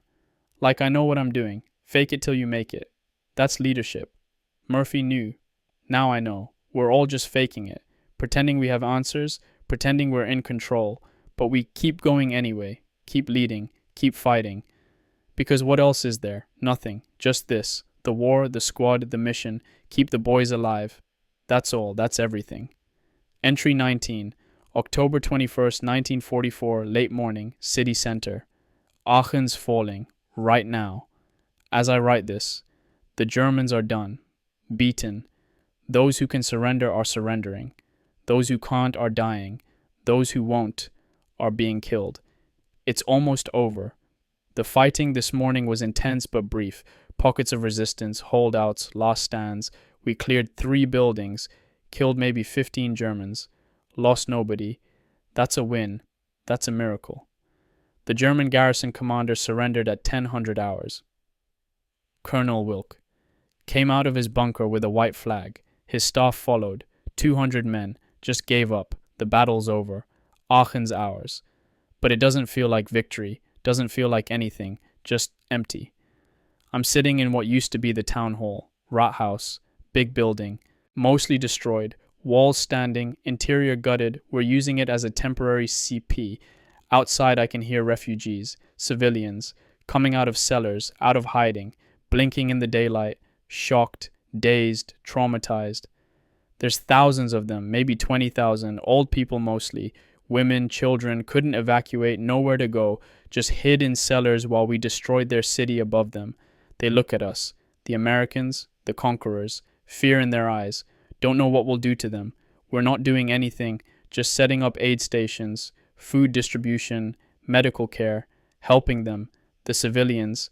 They're not the enemy, they're just people, caught in the war, caught between armies, surviving however they can. Like that old couple we found, like the German aid station, like the German kid calling for his mother. People, just people. The city, God. The city is gone, nothing's standing, everything's rubble, broken stone, twisted metal, shattered glass. Streets are impassable, filled with debris, bodies, unexploded ordnance, the smell, death and smoke and chemicals.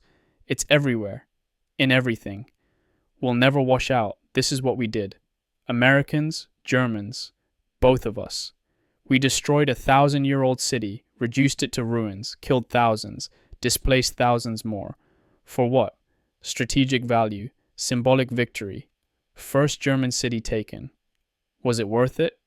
The brass says yes, says this breaks German morale, shows them they can't win, shows them the cost of continuing. Maybe they're right. Maybe this will shorten the war, save lives in the long run. But right now, looking at these ruins, at these civilians, at these bodies in the streets, hard to see the value, hard to see the victory, just see destruction, just see suffering, just see waste. My squad, final status, me, alive, unhurt physically, mentally. Don't know, probably broken, probably won't ever be right again. DeVito. Alive, unhurt, solid, dependable. Complains constantly but gets the job done. Jackson. Alive, hand burned, won't slow him down. Tough bastard. Martinez. Alive, baptized by fire, no longer green. A soldier now. For better or worse. Williams. Wounded. Evacuated. He'll live. Won't be back to this squad. We'll go to another unit after recovery. Hope he makes it through. Good kid. The rest. Dead or wounded or transferred. Gone. Names I barely remember. Faces that blur together. That's war. Constant churn. New faces. Old faces disappearing. Never-ending replacement cycle. Chen, Murphy, Morrison, Coleman, Patterson, Miller. All gone. Dead or wounded. Missing or transferred. The squad I started with doesn't exist anymore. This is a different squad. New men, new dynamics, same mission. Survive. Fight. Complete objectives. That's all. I should feel something. Relief, pride, joy, victory. I don't feel anything. Just numb. Hollow. Empty. Chen's rosary. My mother's rosary. Both around my neck. Heavier than ever. Pulling me down. All those names, all those faces, all those ghosts. They're with me always. In every moment. Every breath. Every heartbeat. I'll carry them forever. I know that now. Even if I survive. Even if I go home. They'll be there. In my head. In my dreams. In my silence. That's the cost. The real cost. not the buildings destroyed, not the strategic value gained. The cost is what it does to us, the survivors, the ones who have to live with what they saw, what they did, what they became. We're all broken, every one of us, in different ways, different degrees, but broken. Can we be fixed? I don't know. Probably not. You can't unsee what we've seen, can't undo what we've done. Just have to learn to live with it, carry it. Like the rosaries, like the memories, like the ghosts. Lieutenant just came by, says we're being pulled back. Reserve positions, rest and refit, hot food, showers, clean uniforms, sleep. Sounds like heaven. Sounds impossible. Sounds like something from another world. But I'll take it. We all will. Few days of not fighting, not killing, not dying. Few days of being human again. If we can remember how. The Battle of Aachen is over. We won. The history books will say we won, but nobody here feels like a winner. Just survivors. Just men who made it through. For now. Tomorrow there will be another battle. Another city, another hill, another objective. The war continues. We continue. The machine keeps running. That's all there is. Keep going, keep surviving, keep carrying the dead. Until the end. However it comes. Whenever it comes. That's our job. That's our life. That's our curse. Welcome to victory. It tastes like ash. Entry 20 October 21st, 19th evening. Rear area. Temporary. First hot meal in 2 weeks. Stew. Real meat. Potatoes, bread, coffee. Real coffee. Tastes like nothing. Like cardboard. Like dust. Can't enjoy it. Can't enjoy anything. Just going through motions. Eating because I should. Because I need to. Not because I want to. The others are the same. Sitting around. Eating quietly. No celebration. No jokes. No relief. Just exhaustion.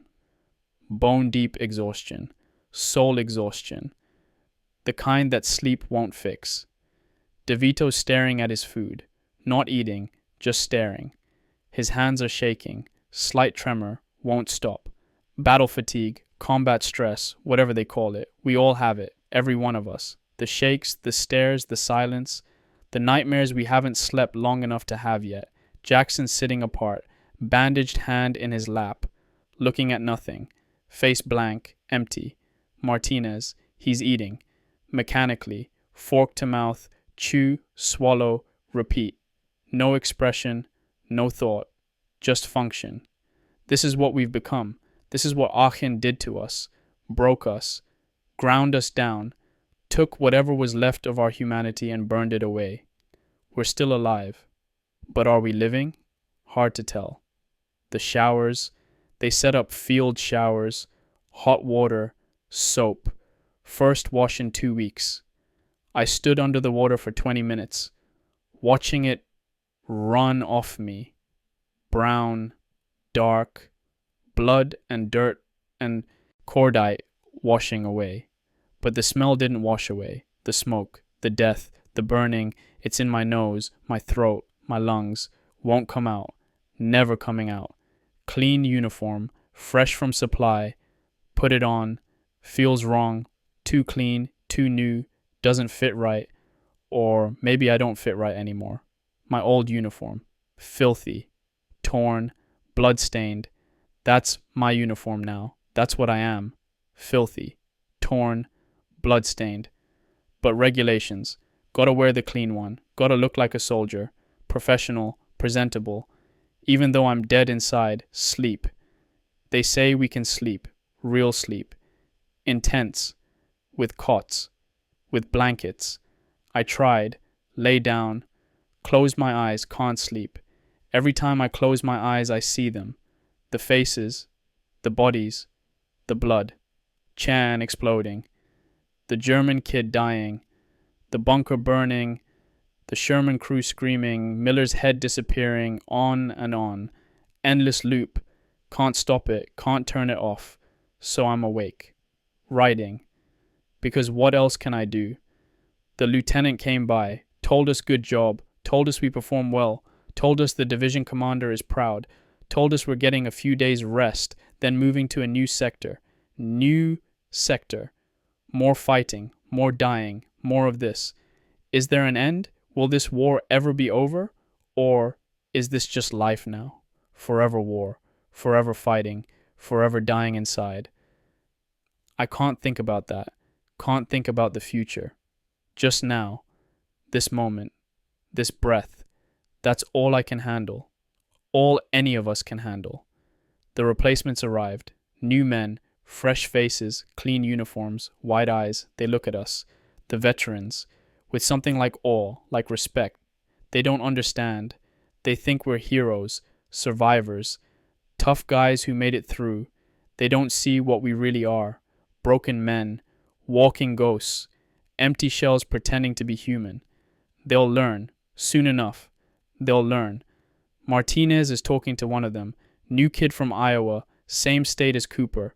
Cooper who died in my arms calling for Ellie. Martinez is telling him the basics. How to stay alive. What to watch for. Simple things. Practical things.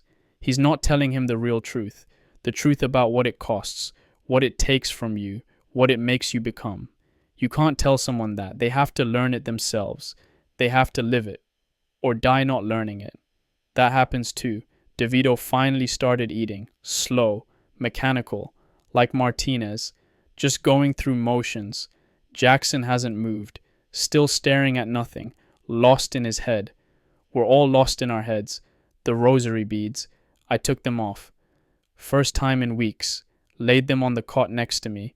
My mother's, Chen's, 2 sets. Blood still on Chen's. Never coming off. Looked at them. Really looked at them. These are all I have. All that's left of who I was. Connection to my mother. Connection to Chen. Connection to something before all this. But they feel like weights. Like chains. Like anchors dragging me down. Every time I touch them I remember. The dead. The dying. The blood. The screaming. Everything. Maybe I should throw them away. Cut the connection. Let go. But I can't. They're all I have. Without them, what am I? Just another broken soldier. Another casualty. Another ghost. With them I don't know. Something more. Something connected. Something with meaning. Even if that meaning is pain. Even if that meaning is grief. It's something. Better than nothing. Better than the emptiness. I put them back on. Around my neck. Weight settling on my chest. Familiar. Heavy. Mine. My burden, my duty. My reminder. To remember, to honor, to survive. That's all there is. That's all I have. The night's quiet, no artillery, no gunfire, no explosions, just silence. Should be peaceful. Should be calming. It's not. The silence is worse. Louder somehow. Fills your head, makes you hear things that aren't there. Footsteps, voices, screaming, all in your imagination, all in your memory. But real enough to make you flinch, make you reach for your rifle. We're all doing it, all of us, sitting up, looking around, checking, making sure it's really quiet, really safe. It never feels safe, even here, even now. The fear never leaves, just hibernates, waiting, ready to explode at any moment. That's what combat does. Takes your sense of safety, your sense of peace, and destroys it, permanently. You're never safe, never at peace, never calm, just varying degrees of terror. From panic to anxiety to dread. But never peace, never calm, never okay. Tomorrow we're supposed to write letters. They brought up mail, paper, envelopes. Encouraged to write home, let our families know we're alive. What do I write? Dear Mary and Helen, I'm alive. I've killed men, watched friends die, burned people alive, lost my soul somewhere in a German city. How's school? Love Jimmy. Can't write that. Can't tell them the truth. So what do I write? Lies? Platitudes? Nothing? I don't know. I'll figure it out tomorrow, if I can. If I can find words that aren't soaked in blood and horror. Maybe I won't write. Maybe silence is better. Let them imagine I'm okay. Let them believe I'm still their brother. Not this, not what I've become. Sleep. Should try to sleep. need to sleep. Body's exhausted, mind's exhausted, everything's exhausted. But the eyes won't stay closed, the thoughts won't stop, the memories won't fade, so I stay awake. Writing, remembering, surviving, that's all I know how to do anymore. Survive. 1 minute, 1 hour, 1 day, at a time. Keep breathing, keep moving, keep going. That's victory. That's success. That's all there is. Welcome to the rest of your life, Jimmy. This is it. This is all it'll ever be. Entry 21. 1. October 22nd, 1944, afternoon, still in rear area, tried to write letters, couldn't, put pen to paper, nothing came out, no words, no thoughts, just blank. What do you say? How do you bridge that gap? Between here and there, between war and home, between who I was and who I am. You can't. The gap's too wide, the distance too far, 2 different worlds, 2 different people. Jimmy from Detroit is dead. This person writing, I don't know who this is, so no letters. Not today. Maybe never. Maybe silence is all I have left to give them. Walked through the rear area today. Supply depot, field hospital, headquarters tents, the machinery of war, the support structure, saw soldiers, rear echelon, supply clerks, typists, cooks, clean uniforms, pressed, regulations, looking sharp, looking professional, looking nothing like us. They looked at us, the infantry, the line dogs, the combat troops. They looked at us different, with something, pity maybe, or fear, or respect, or all 3. We looked different, even in clean uniforms. Something in the eyes, something in the walk, something in the way we hold ourselves. You can spot combat veterans, even cleaned up, even rested. There's a mark, invisible but obvious. The 1,000-yard stare, the flinch at sudden noises, the constant vigilance. We're different, permanently different, changed at a fundamental level, no going back. Saw a movie, they set up a projector, screen, showing a film, some comedy. Bob Hope, Bing Crosby, something light, funny, entertaining, sat down, watched, tried to laugh at the jokes, the gags, the slapstick. Nothing, felt nothing. The comedy wasn't funny, the entertainment wasn't entertaining, just images on a screen, meaningless, distant. The other soldiers, the rear echelon guys, they were laughing, enjoying it. Normal response, normal reaction. We sat silent. The combat troops, not laughing, not reacting, just sitting, watching without seeing. The gulf between them and us, vast, unbridgeable. They're still human, still capable of joy, of laughter, of normal emotion. We're not. We're something else now, something beyond that, or beneath it. Hard to tell. Left the movie early, walked back, through rows of tents, supply trucks, generators humming, army life, military normalcy. Feels alien, foreign, like I don't belong here, like I don't belong anywhere. Only place that made sense was the front, the combat, the chaos. That's where I exist now, where I understand the rules, where everything's simple. Kill or be killed, survive or die, black and white, clear, understandable. Back here, in the normal world, everything's confusing, complicated, don't know how to act, how to be, what to do. So I just walk, just move, just exist, waiting to go back, to the front, to where I make sense. Is that crazy? Probably. Wanting to go back to combat, to danger, to death. But it's the truth. That's where I fit now. That's who I am. A soldier, a fighter, a survivor of chaos. Not this, not the rear, not safety, not normalcy. That's for other people. People who haven't seen what I've seen, haven't done what I've done, haven't become what I've become. Met a chaplain, Catholic priest, army chaplain, captain. He saw my rosary beads, asked if I wanted to talk. Confession maybe. Prayer. I said no. He asked why. I couldn't explain. How do you confess what I've done? How do you ask forgiveness for necessary evils? How do you reconcile faith with reality? You can't, so why try? He understood, or pretended to, Said if I changed my mind, he'd be available. Gave me his blessing anyway. Made the sign of the cross. Moved on. His blessing. What does that even mean?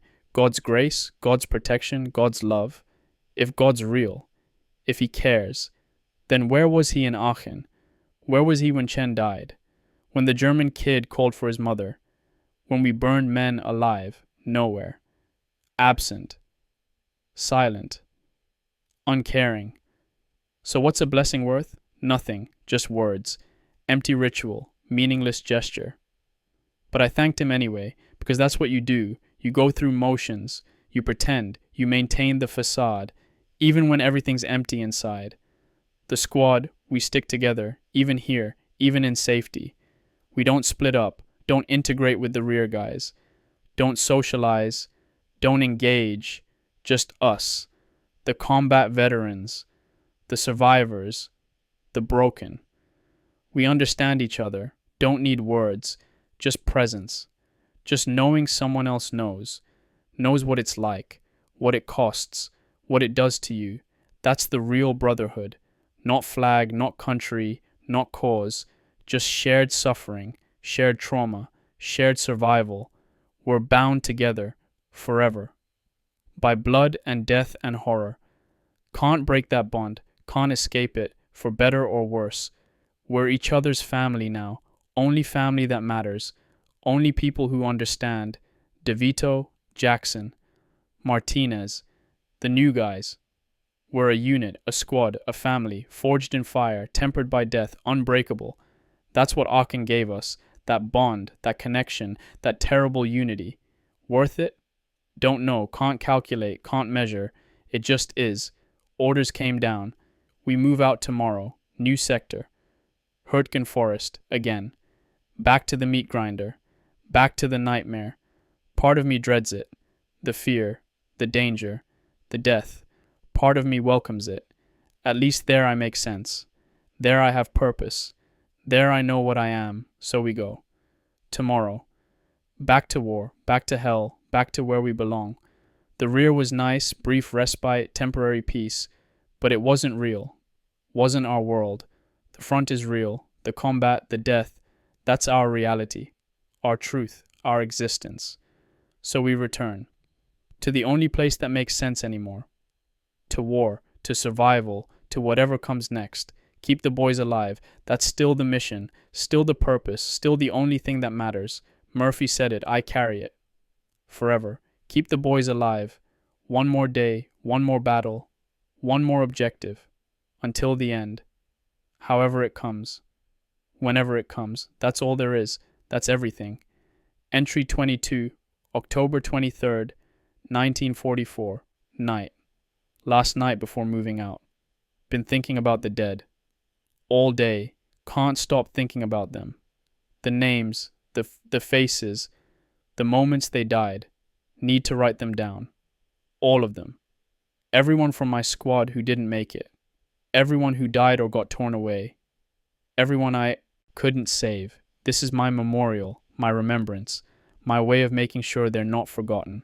Private First Class Thomas Chen, Sacramento, California, 23 years old, killed October 13th, direct hit from 88mm shell. Bayar gunner, best shot in the company, red philosophy, saved my life. Family in Manzanar internment camp while he fought and died for America. No body recovered, blown apart. Only dog tags and rosary remained. I carry his rosary now, mixed with my mother's blood and his blood together. Private Joseph Cooper, Iowa, 19 years old, killed October 11th. Shrapnel wounds, gut wound, bled out at aid station. Replacement, been with us 3 days.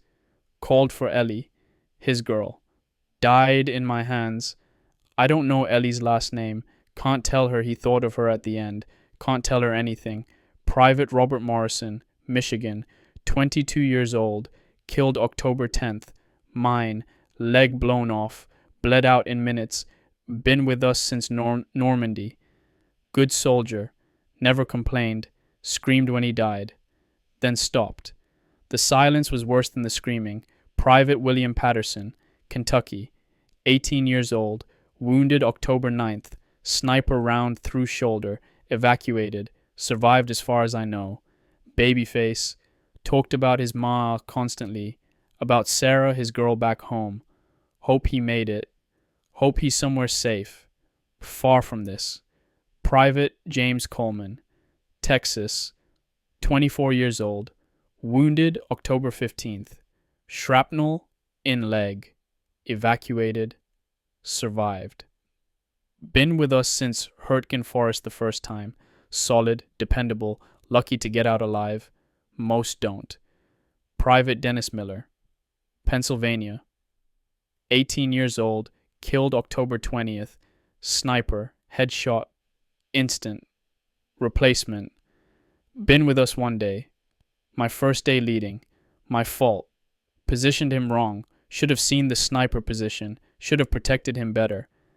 His death is on me. Private Roger Williams, Ohio, 18 years old, wounded October 20th, gunshot to shoulder, evacuated, survived, replacement. But good, solid under fire, followed orders, adapted fast. Hope he recovers. Hope he survives the rest of this war. Sergeant Thomas Murphy, Boston, Massachusetts, 34 years old, wounded October 19th, grenade fragments, multiple wounds, evacuated, survived. Our squad leader, our father figure, our anchor, kept us alive, kept us sane, gone now, wounded out. His last words, keep the boys alive. I'm trying, Murph. God, I'm trying. Sherman tank crew, names unknown, October 11th, Panzerfaust hit, brewed up, burned alive inside their tank. Heard them screaming. Pulled one out, his face was gone, skin came off in my hands. He died on the street. The others burned inside, never got out, names lost, faces lost, just memories of screaming and burning. German boy, name unknown, 17 years old maybe, died October 16th, gut wound, aid station and cellar. Called for his mother, Mutti, over and over. I held his hand while he died, his last word, Mutti, his mother somewhere, never knowing how he died, never knowing an enemy soldier held his hand, showed him mercy in his last moments. I'll never forget his face, baby face, no stubble, eyes full of fear, dying alone in a cellar. I carry his memory too, even though he was German, even though he was the enemy. He was just a kid, like all of us. 4 Germans in bunker, names unknown. October 14th, flamethrower, burned alive. They're screaming, high-pitched, inhuman. They burned and burned and burned, inside their concrete box. No escape, no mercy, necessary, tactical, required. But they're screaming. I'll hear it forever. They're charred bodies, not human anymore, just shapes, just horror. I did that, we did that. Necessary evil, still evil. 15 Germans, various. Throughout the battle, faces I remember, faces I don't, young, old, scared, defiant, SS, Wehrmacht, conscripts, veterans. I killed some, watched others die, all of them human, all of them someone's son, brother, father, all of them dead now, in Aachen's ruins, in Germany's soil, in my memory. How many total? 50? 100? More? I don't know. Lost count. The faces blur together. The moments merge. Just endless death, endless killing, endless waste. That's the cost, the real casualty list. Not just the numbers, not just the statistics. Real people, real lives, real deaths. Chen, Cooper, Morrison, Miller, the tankers, the German kid, all of them, gone, forever gone, never coming back, never going home, never seeing their families, never living their lives, never becoming who they could have been, just dead, in a German city, in a war, for reasons that seem less clear every day. Was it worth it? Their deaths, their sacrifice? Did they die for something meaningful, something important, something that mattered? I don't know, can't answer that. Not my place to answer. I just remember them, honor them, carry them. That's all I can do. That's all anyone can do. Remember, honor, carry. The living and the dead, the present and the past, the survivors and the ghosts, we're all mixed together now. Inseparable. part of each other, forever bound. My sisters, Mary and Helen, if you ever read this, if I don't make it home to tell you myself, know that these men existed, these men mattered, these men gave everything. Chen, Cooper, Morrison, Patterson, Coleman, Miller, Williams, Murphy, all of them. They were good men, better than me, better than they needed to be. They deserve better than they got. Remember them, honor them. Don't let them be forgotten. Don't let their deaths mean nothing.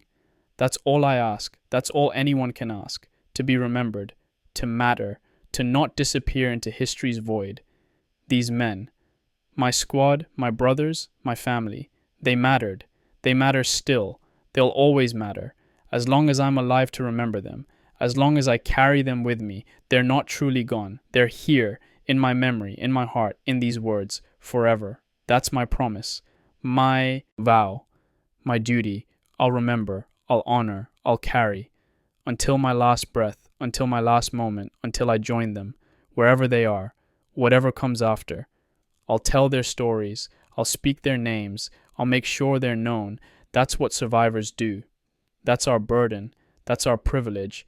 To remember the dead, to honor their sacrifice, to carry them forward into whatever future exists.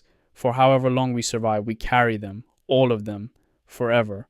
Rest easy, boys. I've got you. I remember. I honor. I carry. Always.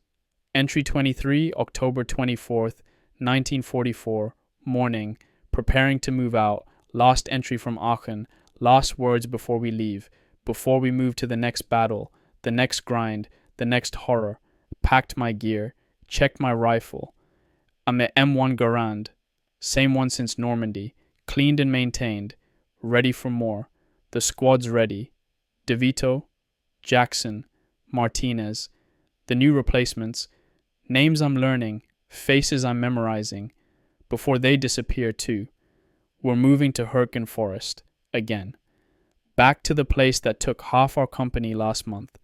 Back to the meat grinder. The green hell. The tree bursts and endless artillery and slow grinding death. I've been there before. I know what's waiting. I dread it. But that's tomorrow's problem. Today I'm here. In Aachen, in the ruins, in the aftermath. The city's behind us now. Broken. Destroyed. Conquered. First German city taken by Americans. Historic victory. Strategic success. Costly triumph. I don't feel triumphant. Don't feel victorious. Just hollow. Empty. Used up. But still breathing. Still moving. Still fighting. That's something. Maybe the only thing. Murphy's words. Keep the boys alive. That's my mission now. My purpose. My reason. I'll do my best. I'll try. I'll lead them as well as I can. Better than I did Miller. Better than I've done. But I can't promise anything. Can't guarantee anything. In war, nothing's certain except uncertainty. Death. Chaos. Random chance. All I can do is try. Make the best decisions. Use Murphy's lessons. Keep them as safe as possible. In an impossible situation. That'll have to be enough. It's all I have to give. The rosary beads, my mother's, Chen's, around my neck, under my uniform, against my skin, constant reminder, constant weight, constant presence. I touch them now, as I write. Habit, ritual, connection, my mother, long dead, tuberculosis. I carry her faith, even though I've lost mine. I carry her memory, even though I failed her. Wasn't there when she died, working, making car parts, while she died alone. Chen. Dead 2 weeks now. Feels like years. Feels like yesterday. Blown apart by 88. The best of us. Gone in an instant. I carry his courage even though I feel like a coward. I carry his sacrifice even though I did nothing to prevent it. The German kid. Name unknown. Never knew it. Never will. Died in my hands calling for his mother. Enemy soldier, enemy nation. But just a kid. Just scared. Just human. I carry him too, even though he fought for Hitler, even though his country started this war. He didn't start it, he just died in it. Like all of us are dying in it, these three. My trinity, my ghosts, my constant companions. They're why I keep going, why I don't give up, why I don't eat a bullet when the darkness gets too heavy, when the memories get too loud, when the pain gets too deep. I keep going for them, to honor them, to remember them, to make sure their deaths meant something, anything. That's my faith now. Not God, not country, not cause, just memory, just duty to the dead, just carrying them forward until I can't anymore. Maybe that's enough. Maybe that's all faith ever was. Carrying the dead, honoring the past, trying to make meaning from meaningless suffering. I don't know. Don't know anything anymore except this. I'm alive. They're dead. I remember. That's all. The squad's forming up. Lieutenants calling orders.